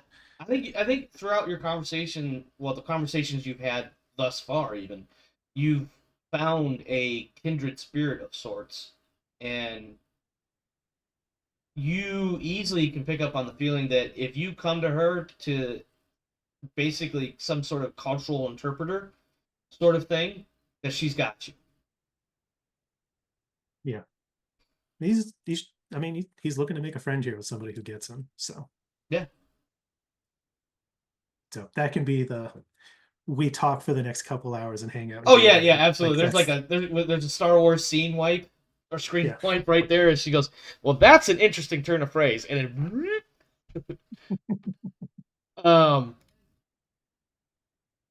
Give me somebody on the bridge. Please give me, let's say, observation, and let's see what kind of information we pick up as we eventually make orbit around this planet. I'm not on the bridge. Yeah, I'm not particularly concerned with who it is, just anybody. Warren, would you? Oh, you did get a success there. Yeah. Would you like to push that? You don't have to. Your stress is gone. It's been like 6 hours of you just lounging about. Yeah, this you shit. could probably. Yeah, you can dump. The No, only 'cause person of the that can't mechanic. dump stress is Octavia, who should No, only be at stress I 1. can't. I can't also because of captain stress. Oh, that's right. I forgot about that. What did I say exactly? You could only give me minus stress in certain situations. Otherwise, at the end of a session, I gain a stress or I lose a stress depending on how I perform that session. That sounds about silly enough for me to have said something like that. I remember. That's good because I don't. Right. Listen. I spent much of my life going, yeah, that does sound like something I would have said. I guess I did say it. Now that I just made myself sound like a complete moron. So I'm at 3 stress and it's not going anywheres. Okay. Yeah. You've got one success. Would you like to push, or are you happy with that? Is it coming for me? It is not. I mean, the planet is not really coming for you because you're going to it, but Okay, I got 2 more successes. okay. All right, let me give you a little bit of info, and then you can figure out what more you want. As you approach the planet, you come into orbit over it. You can see that, yeah, it is as you may have suspected over the last several hours. Whatever once was here, however many people there once was, is not the case now. There are a number of industrial and mechanized facilities, pipes, smokestacks, tanks, containers, etc., etc., etc. But there is one site that is putting out some heat signatures and electrostatic noise that you may not have been expecting. These are clear signs that there are people active on the planet's surface. Judging from the local terrain, it's not very much. These people are located in a ravine. Okay. Do we have any way to get down there? Yeah, you can land the ship. Okay, so it's not like a small ravine. Yeah, it's no, a no. I mean, huge- it's. I mean, well, that and your ship is not terribly huge either. I No, think the but, ship like- is like a couple hundred meters in any one direction. I think, at most. So it's like it's probably the size of like a large like 747 or some shit. It might be slightly larger than that. I'm not sure. But yeah, with it's, the wingspan. yeah. But I mean, it easily can make planetfall because you've got those gigantic engine pods Yes. that are very much VTOL oriented. So you can easily land. As- However, when I say easily land, unless you would like to make another observation roll, there is one more piece of information that I can give you. One that is actually, I'll give you this because you got a total of 3 successes, so I'll give you this one. You can pinpoint the location in the middle of vast rocky plains, cracked like a broken pane of glass with ravines, chasms, and canyons.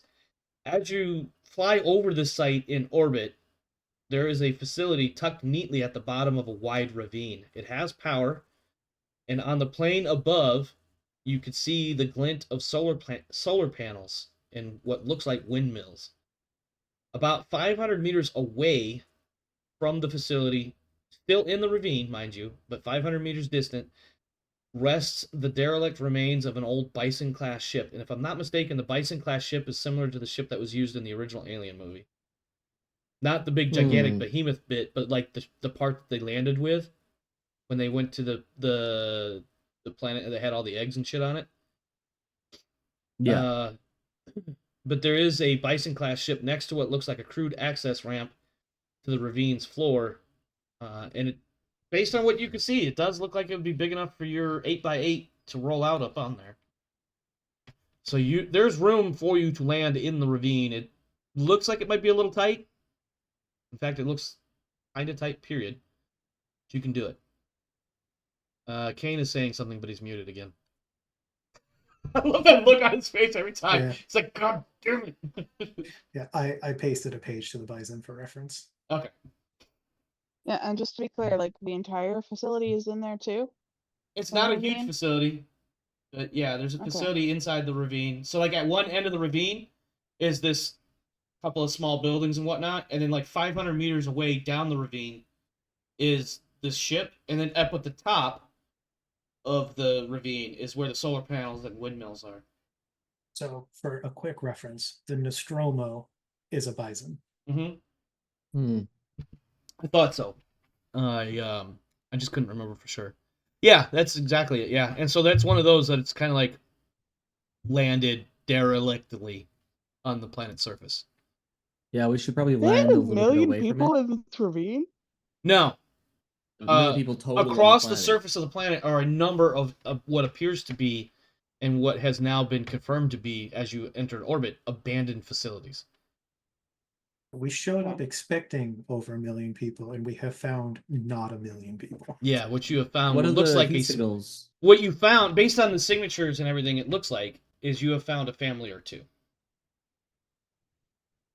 Okay, well, I don't expect having any resistance, but it's probably a good idea to park a little bit off the site and get over there, probably on foot if it's just craggy and rocky? Yeah. It looks like you can either land next to the facility, and by next to I mean like within 100 yards or 100 meters or something like that, or you can land within about 100 meters or so of the bison before you start running into where the cliff walls and whatnot get really, really, really touchy. Where are the people in the facility or the bison? They're in the facility. They're in the facility.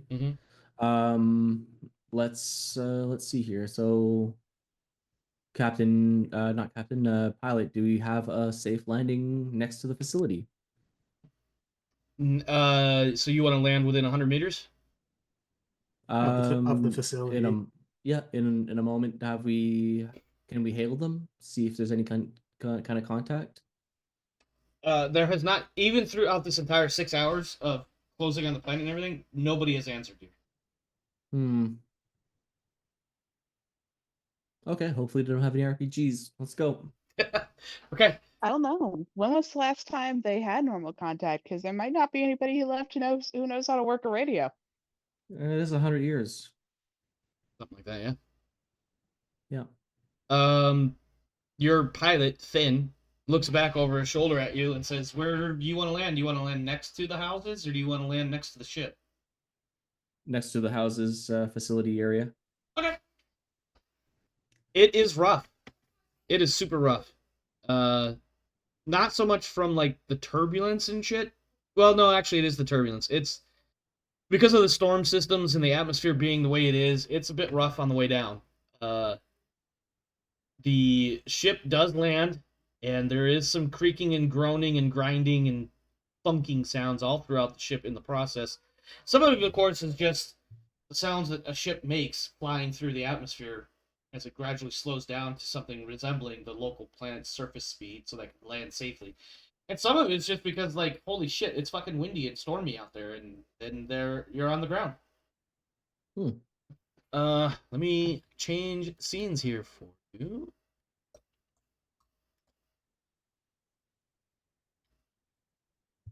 And then let me verify, actually. Can you guys see the map? Or do I need to fix the lighting? Tokens down? I could just do this. Save changes. How's that? Yep. Okay. Yes. You come right down on that landing pad right there.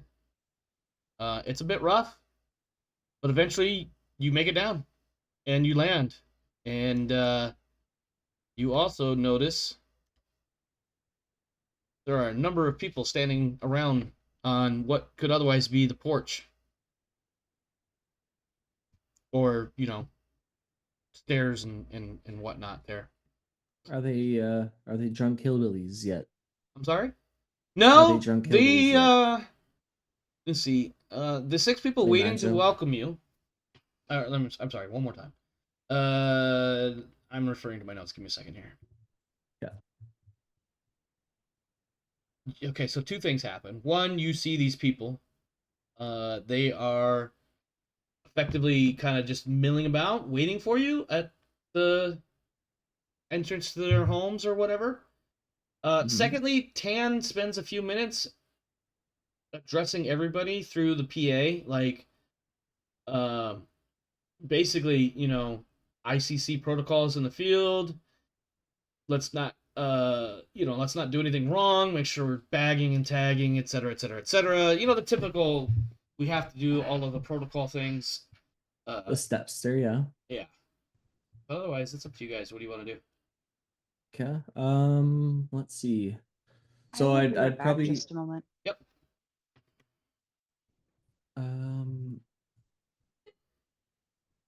Let's see. So Tauntus Ravine, we have housing, I guess, greenhouses, people.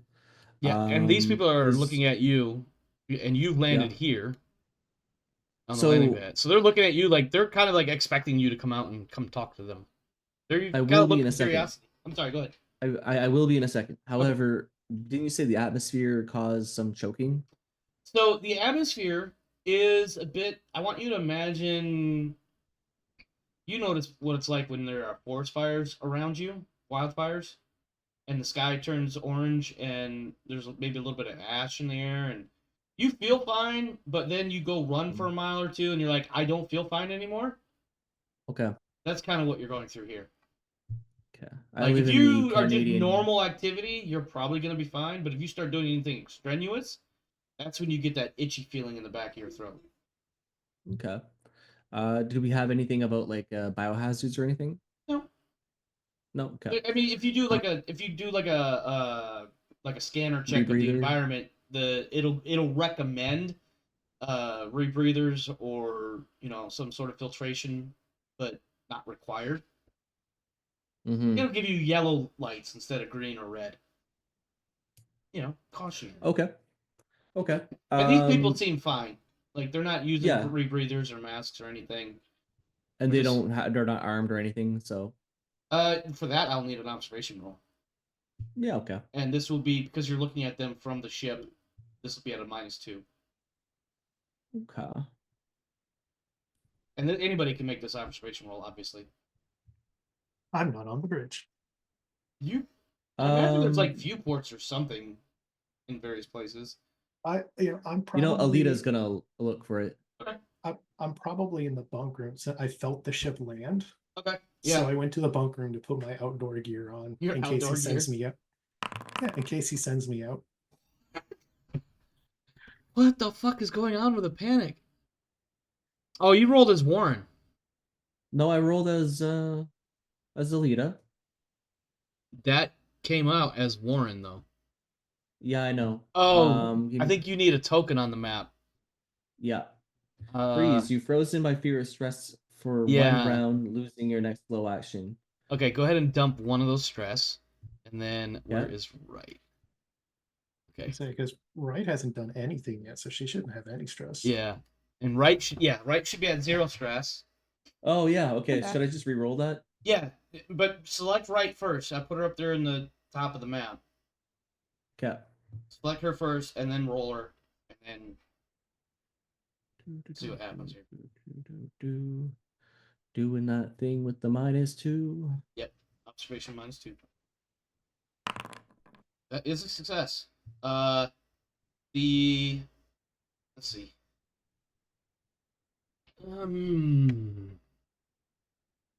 Are they armed?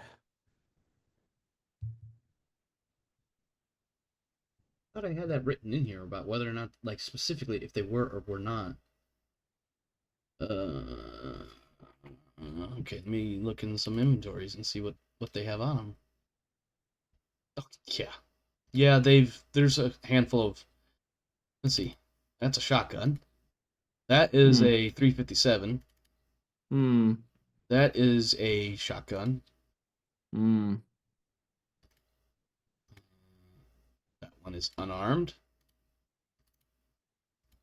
That one has a service pistol. That one is also unarmed. So these So these 4 of them three have here weapons. each have there's like 2 of them have shotguns. One of them has it like slung over his back, and the other one has it kind of like hanging lazily.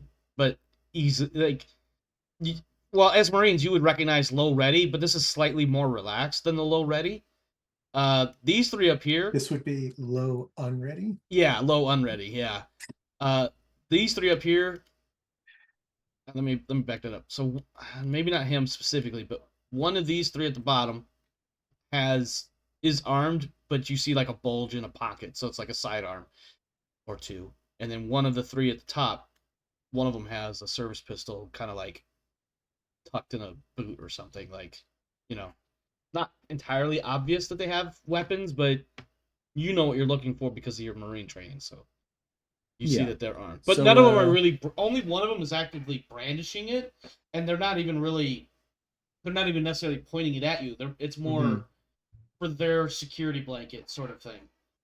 Yeah, and that's understandable. Yeah, well, yeah, So, absolutely. Because like these guys just showed up out of space. I don't know who the fuck they are, but no, they're I'd also be like, concerned too. I don't know who these people are, but I'm not going to shoot them unless I have to. Yeah. So Wright's gonna tell Warren, hey, so they do seem to be armed. What's your call? Warren would say, well, security personnel to hangar We're gonna probably try to have to go and talk to them man to man. So I'm gonna go down with them. Okay. And you're gonna take both your Let's security see. people? Both my security. Pike, you would hear that there's security needed on the thing. Are you gonna call to like come with us or no? I'm not part of your security team. No, Okay. Unless you ask Heath to show up, he's going to be like, "I'm not security. I'm a scout.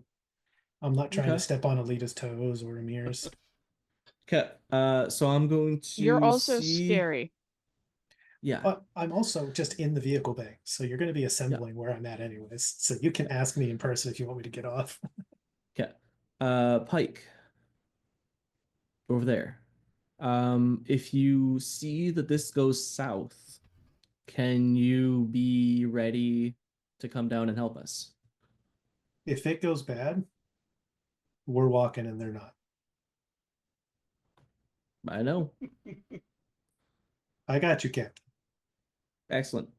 So while you get ready, and we'll get down in there to go and talk to them. Let me see here. So Matthew Warren, this is okay. So I only have Warren, Wright, and Amir out right at the moment. Isn't this like Lakota's job to go be all Diplo?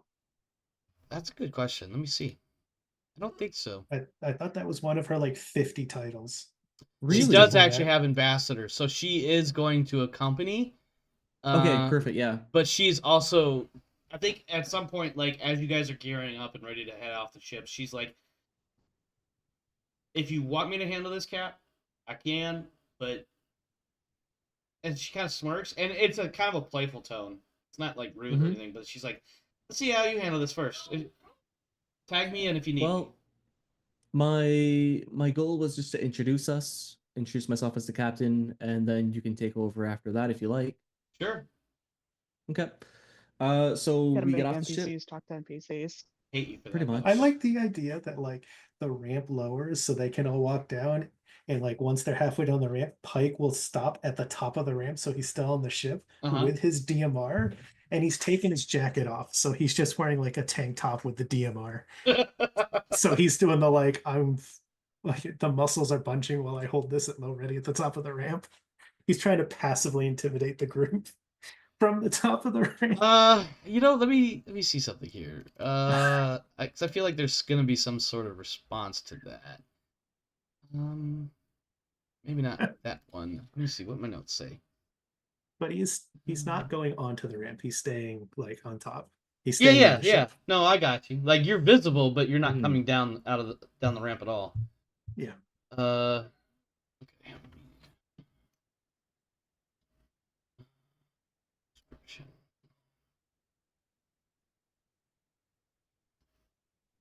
All right, so one lady, as you guys are coming down, one lady kind of steps forward, and she's the one that has the shotgun at the not quite low ready. And she sees Pike, and she... Let me roll... Okay, yeah. She sees Pike. She's gonna be, like... What's the word I want to use? Not necessarily nonplussed, but you could tell from maybe some tension in her shoulders that...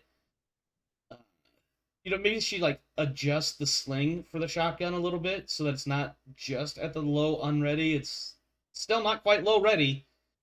I have escalated the situation. You have. And she's now aware that this could go south very fast. But otherwise, she does come up and she says, my name is Amelia. Fancy meeting you here, I suppose. And you could tell there's like a little bit of an awkward smirk, like she's trying to make a joke, but she doesn't know how to cut the tension, but she's making an obvious attempt to do it, but poorly. I salute her. Please, hello. we don't do that here. Totally Sorry, not force of ripping habit. Wakanda right now. Sorry, force of habit. To kind of like make a play of that whole thing. Name is Captain Warren. This is my security detail. We're just here to check in on the colony and everything. This is the Solovetsky Island. We're reporting with the Ileana. Just trying to see what's going on over here after about 100 years of isolation. Well, we don't get a lot of folks around here. Mm. So I don't know what you mean by the Solovetsky Island or Ileana, but I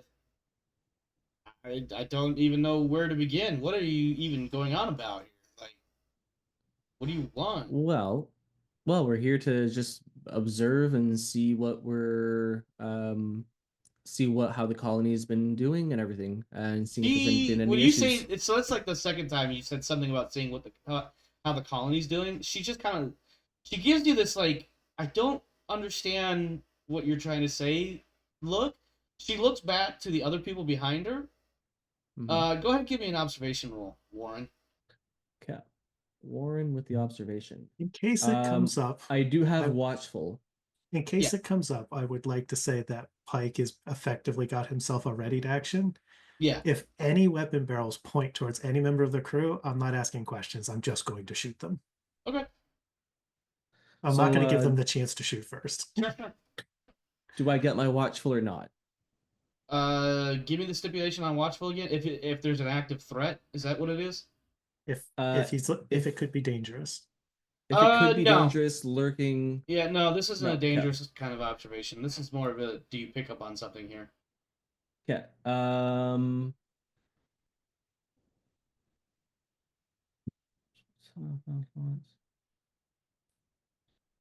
One second.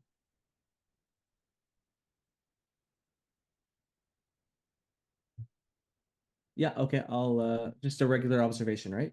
Yep. Okay. So you get a good look at these individuals, and they're definitely pass for like miners or people on the let's say had some rough living here. They're maybe a little bit dirty, but they don't look like malnourished, emaciated, or anything like that. But they're definitely like not doing very well for themselves either. But you also Mhm. notice that there are two distinct family groups here. One is we would probably recognize it of like a Hispanic descent, and then the other crew is of African American or African something descent. African. I hesitate to use the word black because I no longer know what word is actually okay to say. I know there are several words that are not okay to say, just to be clear. But yeah, of African, African American descent or what have you. But you notice that like facial features are similar amongst them, so they, it's kind of obvious that brothers, sisters, mothers, and parents and children, that sort of thing here. So you have Amelia, who has already addressed you. She looks like she's in her 40s, like early 40s. You have another guy kind of behind who looks like he's about the same age, or roughly the same age as Amelia. That would be this guy right here. This guy, Danny Marino, if his name shows up, he looks like he's a little bit younger. In fact, he looks probably closer to your age, this guy. So like mid to late 20s. And then we have the other three. My age? I'm sorry? No. Age? You shush you. What, Luke? My age or Warren's age? Warren's age is what I meant. Okay. So like mid to late 20s. I don't remember exactly how old Warren is at this point. He's probably actually closer to 20 than he is 30, but yeah. And these are the Hispanic looking guys. They're Merinos. So I don't know if you guys mouse over them if their names show up or not. We don't know. Okay, so this crew is the Marino family, and this crew is the Parks family. You have for the Parks. Let's see, that guy and that guy, and this one. Okay, so these two for the Parks are they look like they're late 30s, early 40s. This guy is a kid. He's about 18. And so you notice that there are distinctly three different families here, or excuse me, two different families. I apologize. I didn't mean to say two different families here. They don't look like they've been doing well, but they don't look like they've been doing horribly. you also notice that there's like there's still some concern on Amelia's face as she looks to you and then looks back to the others and then looks back to you again, and she's just like, so what exactly do you mean checking on the colony?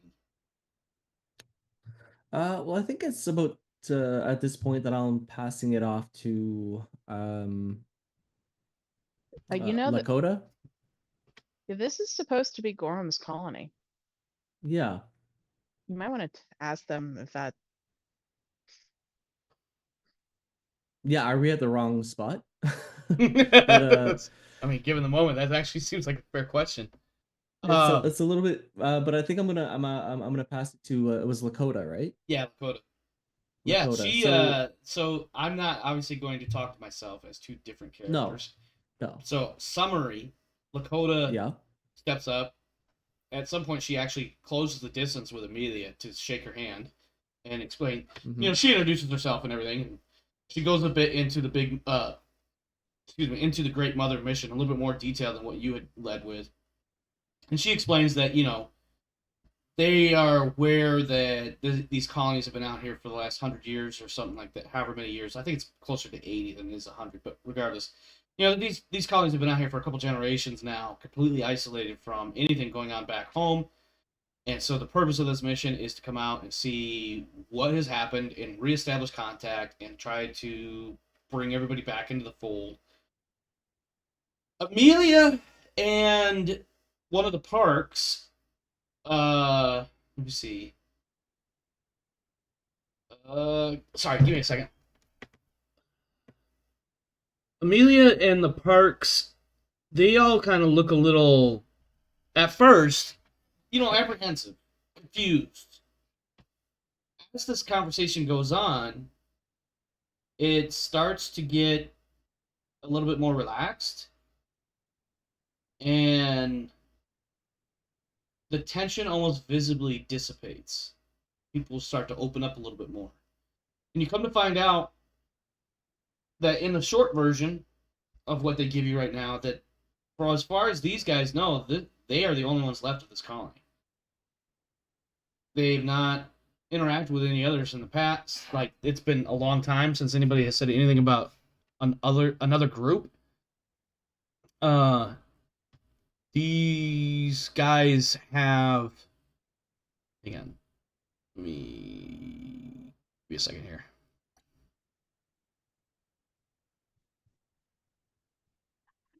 I'm just trying to, in my head, to figure out how 1 million people turns into 6 over the course of 80 years. Yeah, Did I'm trying to see, because not have children? I'm trying like, to none see of them? what happened. And I don't have it exactly quickly, easily accessible in my notes. But what I do know is that obviously something happened.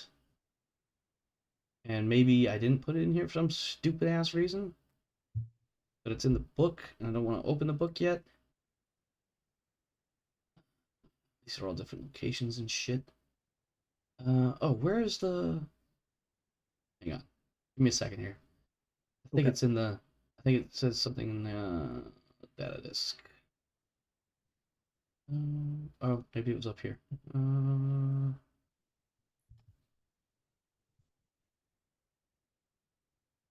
Okay. So the gist that you get is that after the isolation, when they established the 20 parsec line and cut off communication and access and support and all that, the colony continued to mine the pentlandite, which was a common ore that, you know, this family in particular continued to mine. And it was a common ore that they traded with other colonies. However, over the years, that trade eventually dried up, leaving these guys struggling to survive. About 20 years ago, these two families, you get the idea that there's a little bit of tension between the two of them. And nobody really goes into specific details, just that the Marinos and the Parks haven't always seen eye to eye. But in order to survive, they've been kind of working together. Something of a truce. Somebody mentions they don't use the word truce specifically. Maybe I can't think of a better word that they might have used, but that there was some sort of grief between the two, and then they finally came to terms, and they were like, well, in order to survive, we got to work together. Nobody Yeah, gives you genetic any diversity and stuff. specific. I'm sorry. Go ahead. Yeah, genetic diversity and stuff. Yeah. And so nobody gives you any specific answers or dates or timelines or anything as to what exactly happened here. Just that they know that over time, people left, people died off, colonies dried up, or not colonies, but different settlements dried up, or the people died off, or wandered off, or whatever. Um, it's just been the Merinos and Parks here forever, and there's been some animosity over the years, but in the last several, they've just been trying to survive. Um, and then they do mention that when somebody mentions, I think somebody mentions for like the second or third time, Gorham's colony. Gorham, the name Gorham comes up. And the young kid, the 18-year-old, Benny? Is that his name? I think Benny is his name. Yeah, Benny Parks. He's like, there was some, like last year, some guys came through calling themselves Gorham's Marauders or some dumb shit. Came here about a year ago.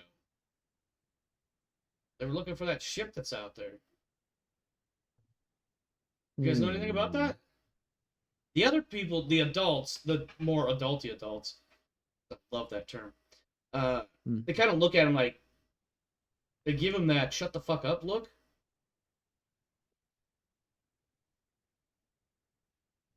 Okay. So Lakota's not gonna comment about that at all because I don't think she knows anything about that. About the Marauder thing. None of you guys know what the Gorham's Marauders are. No, but This we is had not the the first time we've longest. heard about it. This is not the first Yeah. time you've heard the word Marauder. Right. But I think that information is really only on Octavia.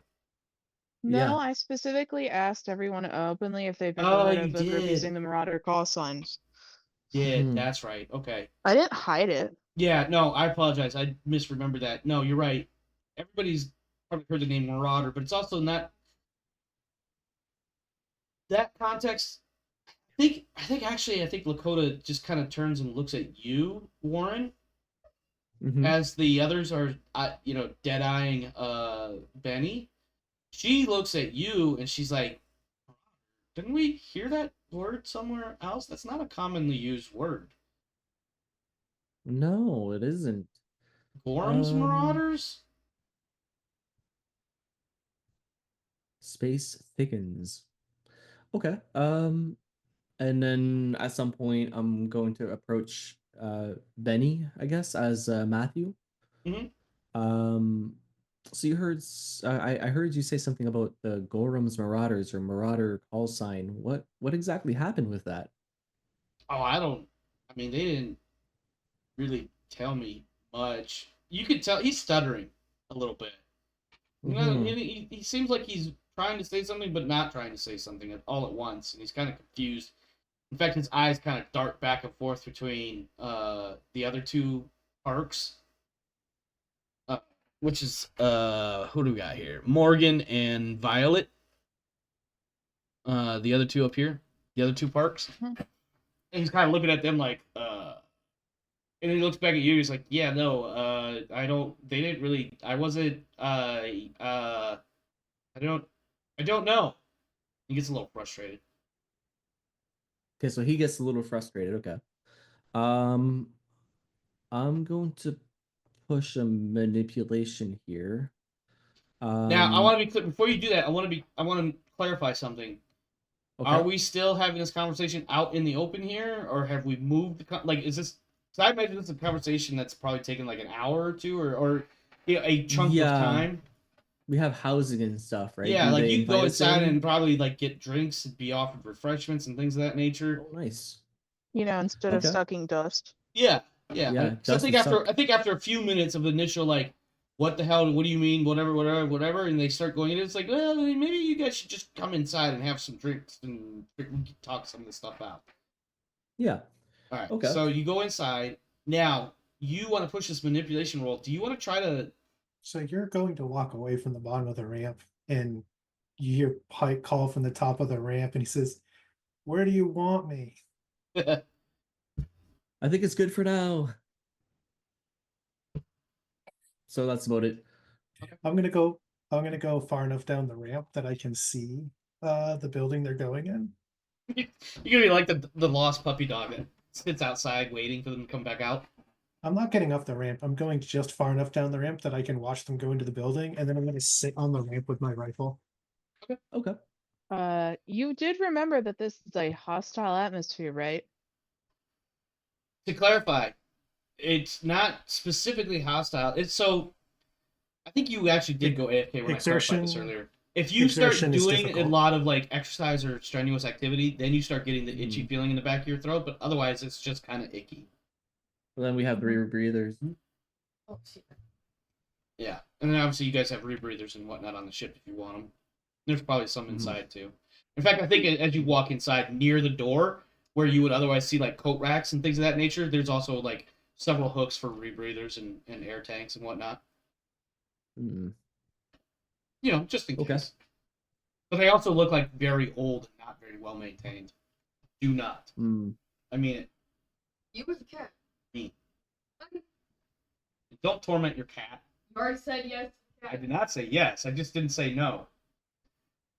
It's not the Okay. same thing. Anyway, so yeah, you go inside and you're gonna try to push a manipulation on this kid. I keep saying kid. He's 18, but Yeah. That's a child. it's a matter of definition. But I digress. My brain just went like 6 different directions at once. So you trying to manipulate this kid in clear line of sight of his family/parental units? Yeah. Really? Well, no, I'm not manipulating him. I'm subtly bringing out a factoid Okay. about how this would make everything a lot simpler if we knew more about this marauder situation that you guys were dealing with. Maybe we can help, or maybe there's another information that's just missing that we just need to report back on. And I'll leave that as a manipulation roll. Sure. Are you directing Okay. it at Benny specifically, or all 3 of the parks, or all 6 of the people in general? It's like a shotgun. He's in the Okay. middle. Okay. Just a yeah. All right. So yeah, go ahead and roll your manipulation, and then I will roll manipulation for whomever I feel appropriate to counter it and see what Okay. happens. Yeah. Okay. Okay. You want to push it? Yeah. Total of 2 successes. Okay. And I can push one more time. If you want to. You're Because just racking up your influence. stress, but it's absolutely your call. I love it when Yeah. you rack up your own stress.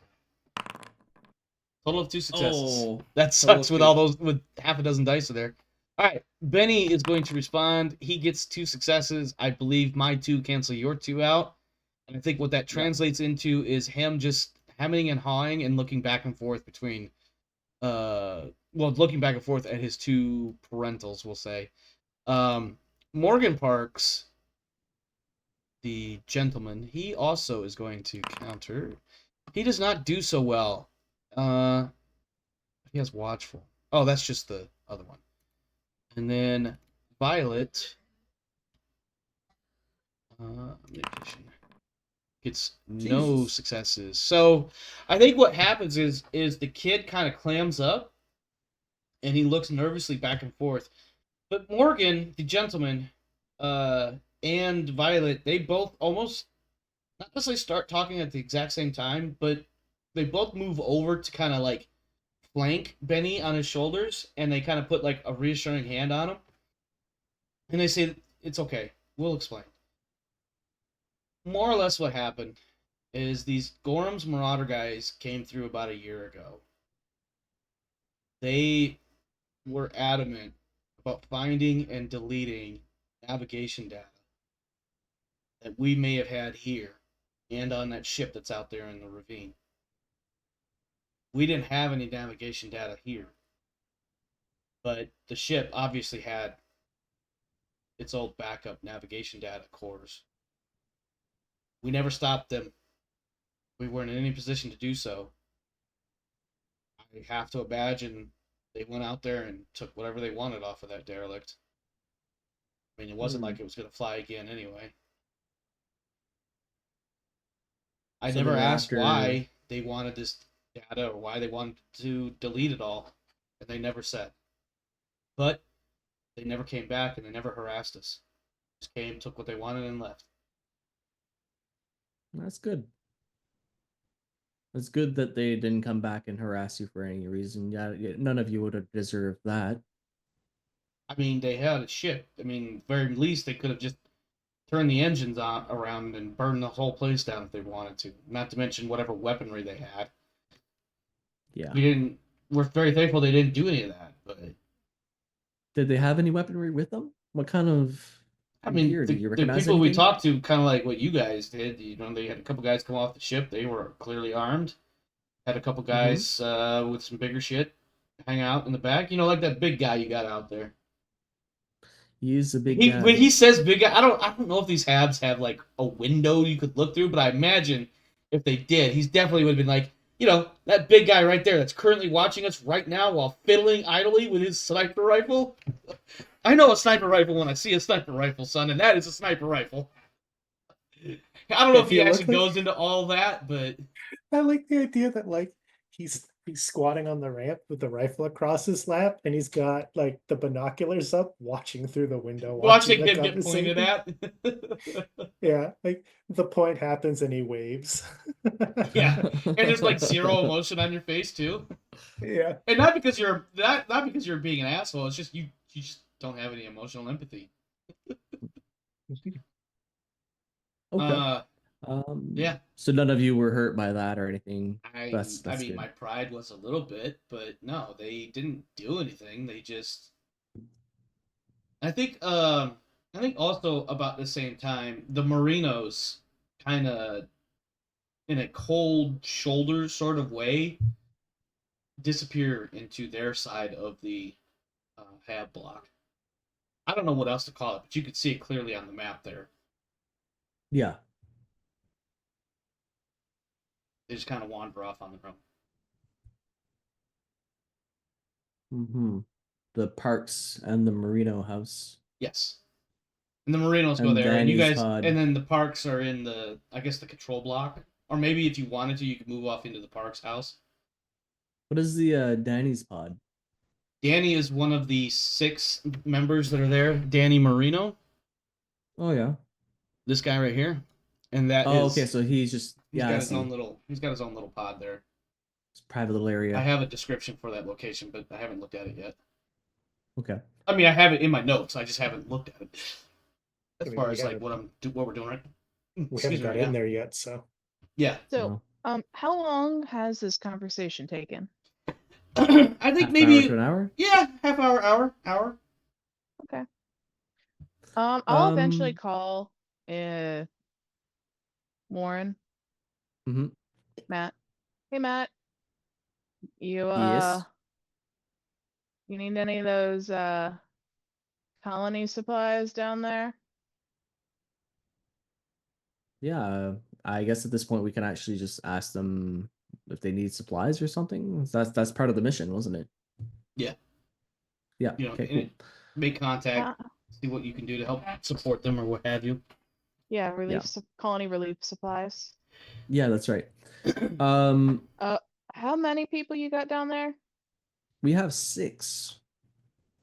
One, what's his name? Morgan. Morgan. It's Morgan and Violet Parks. They've all obviously identified themselves. I just haven't told you that. But Morgan says there's actually 8. There's 2 more that are out on a food run. Hmm. Probably be back later tonight or tomorrow. Well, I think they'll be pleasantly surprised when they get back. I would imagine so. Unfortunately, I don't have a way to call them. Hmm. So do you tell me it's 8 people? It is 8 apparently. Cool. I'll get the a pallet or 2 set up for you. Okay. Hang up, click. Morgan, was this a conversation that Morgan Click. would have heard? Would he have heard what Westcott was saying? I don't. you probably would have only heard one side of it. Okay. Yeah, he would would've you heard guys, my I side. imagine you guys would have been using like the alien version of comm beads. Yeah. We're all You know, the working for it, 80s so- style headband over the top to hold the earphone on. Oh with the yeah, boom. absolutely. I hated that damn thing because it only had the one side, so you had to like super tightened down the other side to keep it from leaning. Oh, and Yeah. it was heavy too. So it's like, The ones I yeah. had weren't necessarily heavy. They were a little uncomfortable because it was just the one side with the boom Yeah. mic. Mm-hmm. Yeah, But with yeah. the itchy phone pad. Yes. Mhm. Yeah. All right. So he would have heard the one side that I said there was 6. He's mentioned there was 8. I mentioned there's 8, and I get a hang up click, I guess, is the whole point. I guess, yeah, more or less. Yeah, I tell you, I'm gonna put together some relief surprise for 8 people, and I'll palletize it and bring it down. Nice. But he Does doesn't know you're Marino ask about palletizing, it? which would have changed what he would have said next. So go ahead. What does he ask about? Nothing. Oh, so But we actually, are Warren, go ahead and make an observation roll for me. fine. Jesus Christ. Dump that stress. I don't want you to get super stressed right now. This was supposed to be just a generic "did you catch this" sort of thing. Again, not supposed to be a stressful thing. Sometimes the stress mechanic is a little encumbering. Okay, so I did get it. Yeah, go ahead and clear that panic condition and reduce Oh. 1 stress just to clear Okay, so I'm back at 5. Yeah. What you do notice is that Morgan is kind of wanting to reveal something, but he's also questioning whether or not he should. And you could tell because he's looking back and forth between him, or he's looking at Violet, and they're kind of like, they're not literally having a telepathic conversation, but you know how a man and his wife can have spectating. those conversations strictly by facial expression? We're spectating a significant PC glance. Yes. Mm-hmm, And you kind of like every now and again, one of them shrugs, and the other one like quickly shakes their head, and then the other one shrugs again, that sort of thing. And then finally, Morgan's just like, because you did get a success. mm-hmm. It's just like he leans in and he says quietly, he says, if we can get out of here with our haul, we could be fucking rich. But we can't let the other family know about it. Because they're going to want in on it.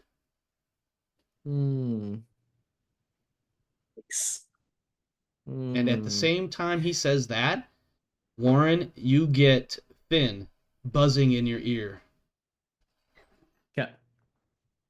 And he says, let me get these notes here specifically.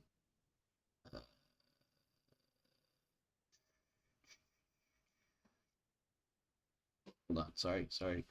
My scroll button does not work as well as I would like it to. It really doesn't. You scroll down, it goes up. Yeah. Finn says, Cap, we got a big storm coming. It's coming fast. It's big. Fucking big. You either bug out now, or you're gonna have to suffer down there. I'm about ready to take this ship off. And then Pike, the ramp is starting to close. Nobody says anything to you. But you can you feel the rumbling of the ship's engines kicking on, and you feel the ramp starting to close. Okay. I stand up calmly and walk and just hop off the end of the ramp while it's going up, and I walk towards the building. Okay. Warren? I've got my last standing order, and it's to back up the captain, not leave. Yeah. Warren, you get this call, like I said, and you start to feel some of that rumbling as well. And you kind of get that, like, that hesitatingly question mark at the end of the sentence of Finn saying, either you get back on the ship or we're leaving without you. How long's the storm? And who are you asking that of? Finn. I don't know. It's fucking huge. And then, but at the same time, he says that in one ear, Morgan in the other ear. Storm? Oh, those things last fucking hours. They could even go a day or two. And you said you had some people outside looking for food. Are they going to be okay? Depends on where the storm's coming from and where they went. But we've got shelter here.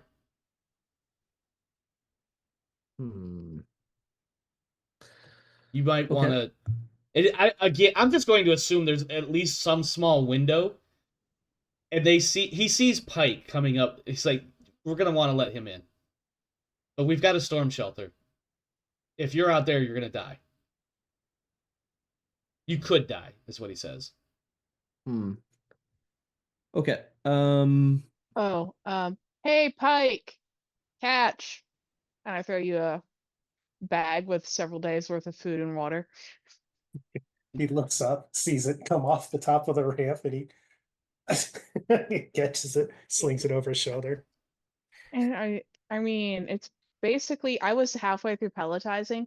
I hear this on the radio, and I just dump whatever I put together into a big ass duffel and threw it at Pike. Yeah. It's a hodgepodge of colony relief I supplies. think you don't necessarily get the radio call, but you could tell the ship was getting ready to take off all of a sudden.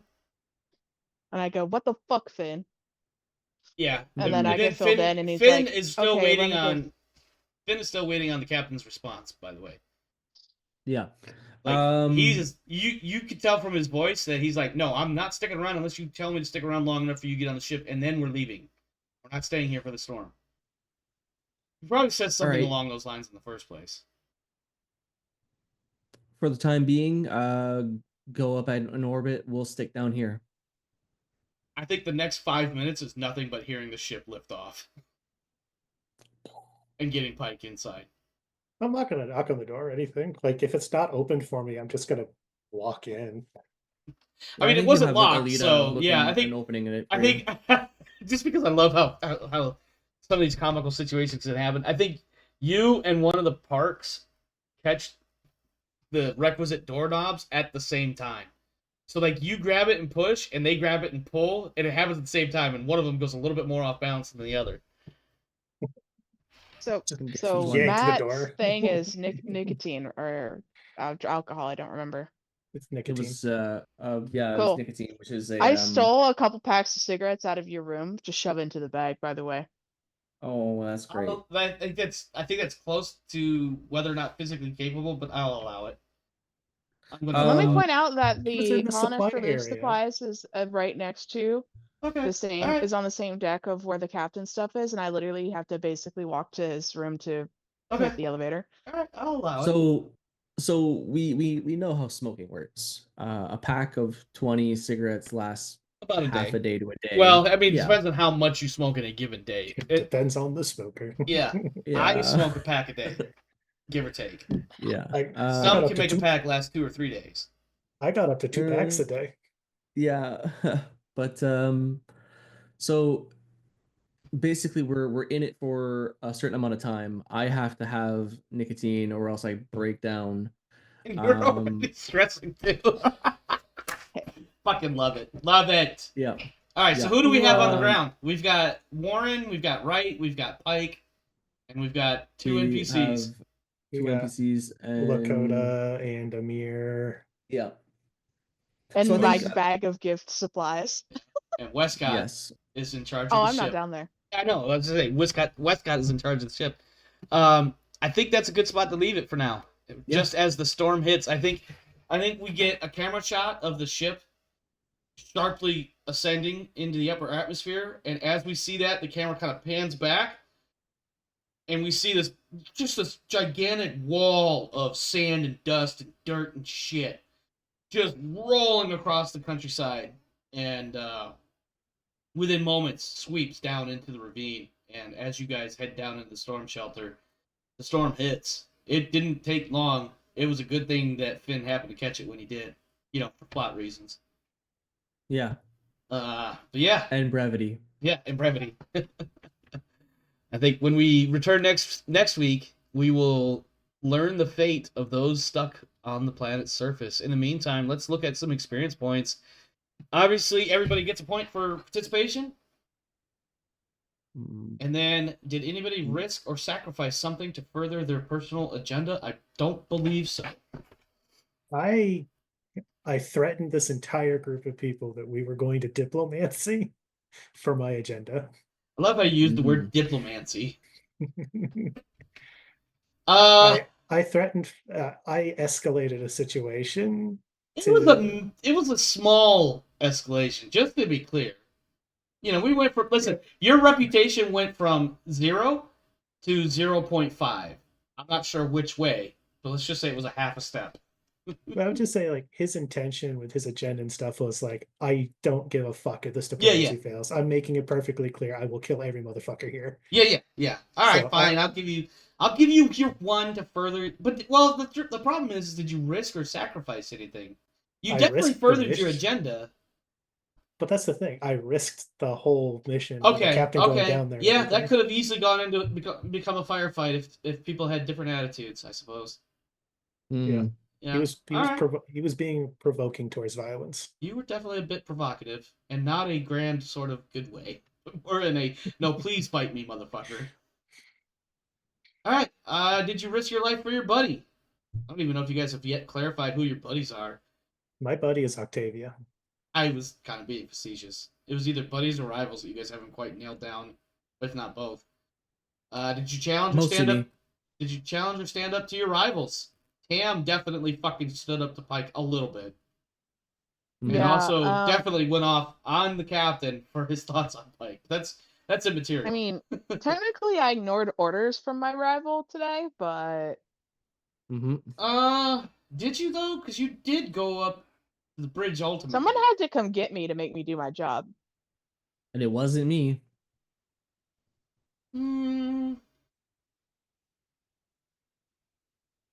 Yeah, that's really questionable though, about whether or not you stood up to your rival. I think in your case with that depression. Okay, let me be clear. Uh-huh. I took my time by stopping to get coffee first before I responded. Yeah, I think that was the thing. Was like somebody found you that wasn't a buddy or rival, your buddy or rival. They said, "Hey, you're needed on the bridge." You're like, "Fine. I'm gonna get coffee first." I don't see that necessarily being as a challenge or standing up. It's more like, okay, I guess I should go do my job now. You can argue this if you want. If you've got a better point. Look, Pike is my buddy, and and Lauren is my rival. Okay. So I feel like you know what? I didn't lose. I didn't risk anything for Keith today. Okay. I risked pissing off Matt because not only did I ignore my wake up and ignore his order, I refused to do anything until someone, one, came and get me, and two, even after I would have normally gotten thing, I chose to delay by getting coffee. And once you did the thing you were actually told to do, once and you finally did it, you basically fucked off afterwards. So I'll go ahead and give that to you. Not only did I drag my feet following his orders, I fucked off afterwards. Yeah, like immediately afterwards. You're like, yeah, there's your sense of things. I'm out. The not getting up, I feel like, is the mental trauma check. The purposely delaying and fucking off was my choice. I got you. I'll give that one to you. Let's see. I didn't fuck with Alita. No, you did match round, and somebody called you out for it too. That was funny as shit. Panic rolls. There was a couple of panic rolls, but I don't remember how many of them I had to say no. That doesn't count. So help me out here. Mine happened. It did. Yours did. It was a little weird, but it did. I think mine did not. Okay. Yeah. Because I didn't make any rolls that resulted in panic. I only made like one roll today. Yeah. Or, well, technically two. Did you overcome a dangerous event using violence or non-violence? I don't think we had a dangerous event yet. No. No, not relatively dangerous. No. All right. Did you make a significant discovery or revelation? Warren and Wright, yes, because of the Marauder thing. I don't know who else that would have applied to, because Pike and Westcott were not in that conversation. I'll brief them in whenever I have a chance. If you guys want to take the point, I'll award it to all of y'all. Go ahead and take that one. Because then we'll have to like figure out. We'll just hand wave and say, obviously at some point you're gonna cross talk. Well, unless it's something he's specifically hiding, we always cross talk. Yeah. Did you perform an extraordinary action of some kind? I don't think we actually had any extraordinary actions. No. I tried to get along with Tan. Okay, the most extraordinary action was sitting there, death staring Lakota down for 5 minutes, waiting for Tan to drag his ass from whatever back end part of the ship he was at. But I You don't know if that's convinced Tan extraordinary to for help Pike. you. Oh, I it's think not that's extraordinary. I It's think that's memorable. normal There's for a Pike. difference. No, I think the extraordinary was Pike trying to make peace with somebody he'd rather throw out of an airlock. Yeah, unfortunately, that's not quite enough to get an No. experience point. I'm sorry. Maybe And we are mid-mission, so no paycheck experience. No paycheck. Sorry, guys. Sadness. See, I told you, once we stop having one session missions, we won't get the paycheck XP automatically. Yeah. Mm-hmm. And I think it makes sense to define that paycheck experience like that too. Well, look, and during the Marines one, you technically probably would have been paying us during our R&R, not every session, Yeah. because we have no use for money while we're on a military installation on mission. Yeah. Yeah, but you were earning your paychecks. And it was By a much more, existing. the paychecks are way more volatile in the Marine campaign because I on a whim could be like, well, fuck you. That's Yeah, stupid. yeah. Docking your pay. Yeah. Where here, like, Yeah. Tan would have to go through a whole process and deal with the captain to try to do anything to mess with someone's pay, which is going to be contractually protected. And Well, that I it's think it's not like pay can be revoked on a whim. right, and I think Mhm. and I've mentioned this in the past, prior to kicking off the building better worlds or whatever, is that particular term or whatever, did you earn any money, was meant for within the core rules. If you finished a mission, that's when you would get paid, and those missions would be like deliver cargo or explore this thing or whatever the case might be, and that was my basis for why I changed why I refined the Now we could probably get that XP if we killed everybody here and stole their very expensive haul. supposedly you could. Things I will be Allegedly. considering. For Yeah, argument's allegedly you could. For Allegedly. argument's sake. But that would just make you guys pirates. Just Yeah. be very careful not to tell Pike, I would really like this shipment. Because he'll just take it upon himself to give He'll it to just you. auto-interpret it as kill everybody, take all their shit, leave nothing behind. Yeah. Which I think is pretty much the motto of every pirate ever. No, that's not true. Feedback, outro, comments, Rodance. What do you got for us? Yeah, I still am trying to figure out how 1,000,000 people turned into 7 or 8 or whatever, but we'll see.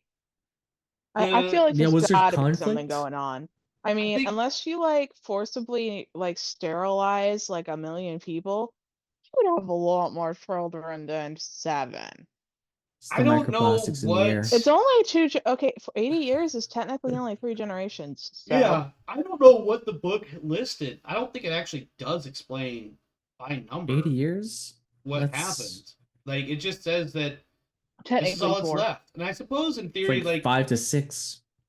Okay, that's if you're doing teenage pregnancy. I count 20-year increment blocks. yeah, typically generations are about 20 years. If you look at like the Gen X and Gen Y, Gen Z, Gen A, all that shit, they're roughly 20 years at a time.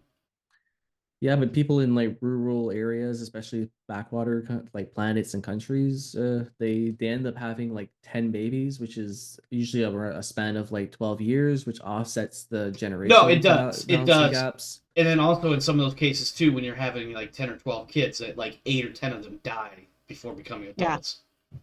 Well, yeah. Yeah, but it still offsets the generation. No, it does. It because a does. lot of people It have does. different ages. Yeah, That's but why, like, as a guys- general rule, 20 years is a rough idea framework. It's not a hard set thing.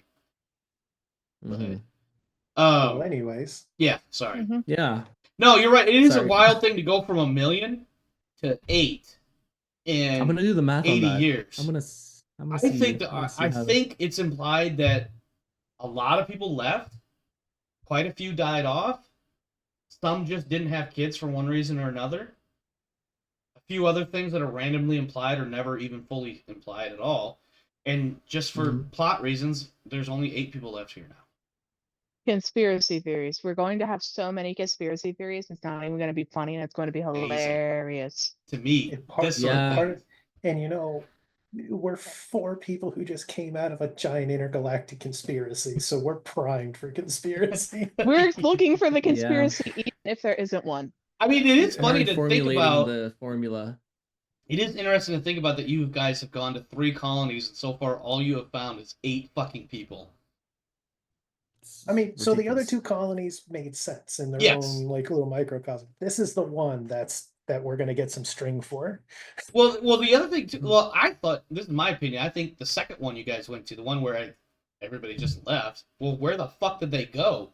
I think that one's a little bit more interesting because with the first one, everybody was dead, and you could see their dead Well- bodies. There's closure. The second And the one, second one everybody actually left. gave us closure because they told us they all got on a ship and left. We This is haven't true. found that yet. That's true. That is a possibility. There is some closure there, yes. It's just there's no mention whatsoever so far as to where they went or why even they went. Just that they went. That's the only thing that you got from that. And I intentionally wrote that like that to give me wiggle room later if I want to use it more. Also, just because like sometimes weird mystery shit happens. We don't understand why, and we never find out. Some of them. Luke, what you got for feedback, outro comments? I'm currently calculating the arithmetic sum of what it would take for 8 generations or 6 generations to 80 years, sorry, to go from 6 to 8 to 1 million, and it's really kind of fun. However, as far as the session goes, it was pretty interesting. We did a lot more downtime stuff this time, so that was Yeah, there was a lot more roleplay than I anticipated, and that's not a bad thing. I thoroughly Mhm. enjoyed that, especially trying to give Tam a little bit more. I think Tam is almost going to be a legitimate GM PC at this point because he's like the only one that's getting a lot of airtime because everybody wants to Yeah, beat I on gotta him. plan. I gotta plan more. Yeah, That's not true. Yeah, what's that? What's not It's true? not true? Nate? Said everybody wants to beat on Tan, and that's not true. No, it's just Pike. Pike doesn't. Pike's only thing is just leave my personal shit alone, and I'm gonna try to follow your damn rules. Get off my dick. That's it. Let me be me, man. Like if he hadn't decided to get all fucking uppity about my personal equipment, Pike wouldn't give a shit that he exists. He'd just be like, well, whatever, I'll read my rules and I'll do my best to follow them. But I feel like that is what a customs inspector would do, though. Suddenly somebody's on the ship But- and he's got a gun. It's not registered anywhere. What the fuck? To Pike, like, and that's what's great, because to Pike is the same thing as some guy going, "Why do you have 6 pairs of socks?" And he's like, "Fuck off, it's my stuff." That's my. I have 6 pairs of socks because I don't want to wear. I don't want 7 pairs and I don't want 5. Yeah, exactly. That's how Pike sees it. No, absolutely. And that's I what makes love this it. great. I love that, and I'm trying to play Tan like legitimately as what I expect, or anticipate, or imagine a customs inspector to be like, and with a little bit of a normal human being personality, of course, because him being an inspector is not his only thing. He's a human being too, but Yeah. also he's just like, oh, listen, I kind of got to stick up my ass because of I've seen so many captains try to skirt all these regulations, and now he's got one ship. Only one ship to worry about, so now he can hyper focus on that one ship instead of the 17 ships he might have to deal with in any given working period. You know what I mean? So now he's just got this one, so that means he gets to be an asshole hardcore, and he's living it up. Maybe he's getting a power trip, and he just doesn't know how to be a normal human being without a power trip. I can't wait until we make it further through this campaign and Tam decides that he would rather have Pike around than not have Pike around. And we All end it's gonna up take like, is all that needs to happen is Pike just needs to save his ass, like legitimately save his shit. And then maybe, That's why- listen, I say that because, like, generically, I don't want you to think that that's the answer. Like, generically, that's usually what would need to happen. It's like, oh, Yeah, he I'm actually waiting saved my for the life. He moment. might not be so bad after all. yeah, I'm waiting for the moment where Pike just like no hesitation backs Tam up in some profound way, whether it's physically or some social thing goes on and Tam is in a bind of some kind. Like, I'm waiting for that first moment when Pike is like, "You're part of the crew, so fuck everyone else." And TNC's like, "Holy shit, we don't like each other. Why is he helping me?" Part of the ship, part of the crew. Yeah, like we end up back on the Ilya, and he ends up in some argument, and somebody threatens him, and Pike hears it and walks over and is like, "Don't you touch my fucking crewmate." And then, Yep. Luke, we kind of got away from you there. Do you have anything else you wanted to add? Oh, I finished the math. Yeah? It would have to have been a population drop of 199,998.4 people per generation. So basically 200,000 people every 20 years have to disappear. Yeah.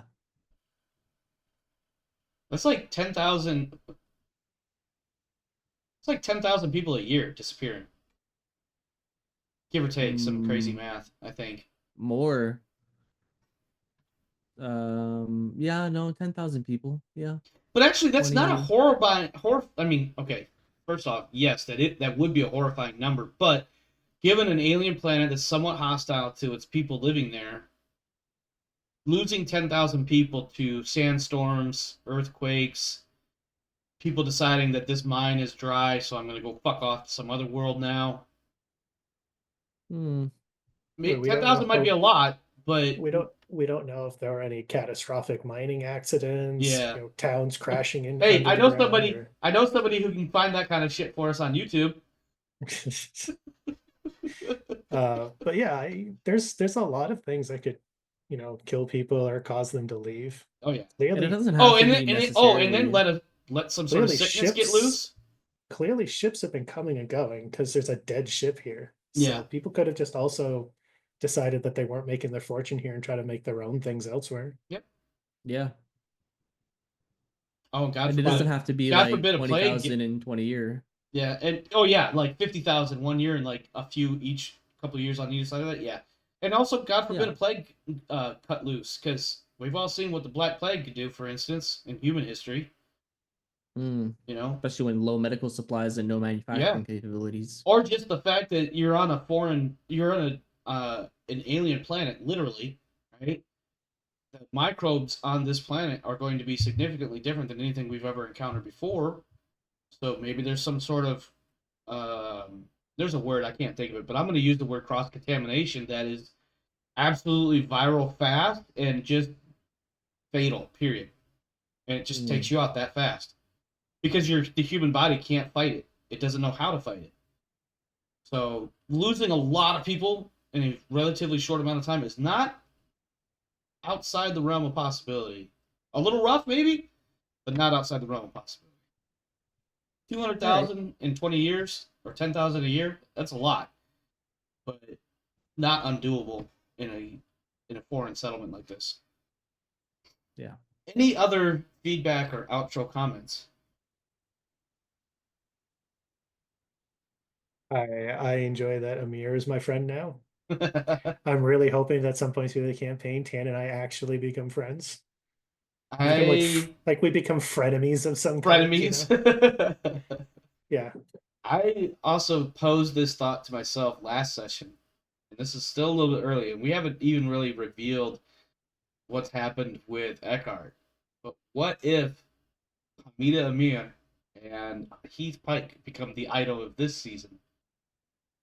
That'd be interesting. The Casanova here. Yeah, really. Pike, the furthest from human you can get without being totally non-human. And he's getting more action than the rest of y'all.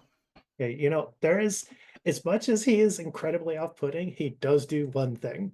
He is entirely genuine. He doesn't know how to be anything but. Exactly. He's not pretending to be anybody that he's not. He doesn't He's know very- how. No. I'm sorry. He's straightforward with people, right? But think about it, right? No, it makes sense. What you see is literally what you get. That is the one advantage that he has. Yeah. He is not hung up on appearances of any kind. He just is who he is. He's not worried about it. Well, that is it for us here tonight. Thanks for stopping by. Thanks for hanging out. Hope you enjoyed the show. If you did, please consider pushing all of the buttons. Like, share, subscribe, comment, whatever it is. I don't know. There's a lot of buttons out there. Push them all. You can always come hang out on the Discord server as well. In the YouTube video description is the link for our Discord server, the Krieg Dominion. Or if you're watching live during one of our streams, in the stream chat, all you have to do is enter !Discord, and that will provide you the link there as well. Meanwhile, that is it for us. Stay safe out there, my friends. This world is a crazy dark place, so make sure you're doing what you got to do to take care of you and yours. And as for me and mine, we're out of here. See you next time. Have a good one.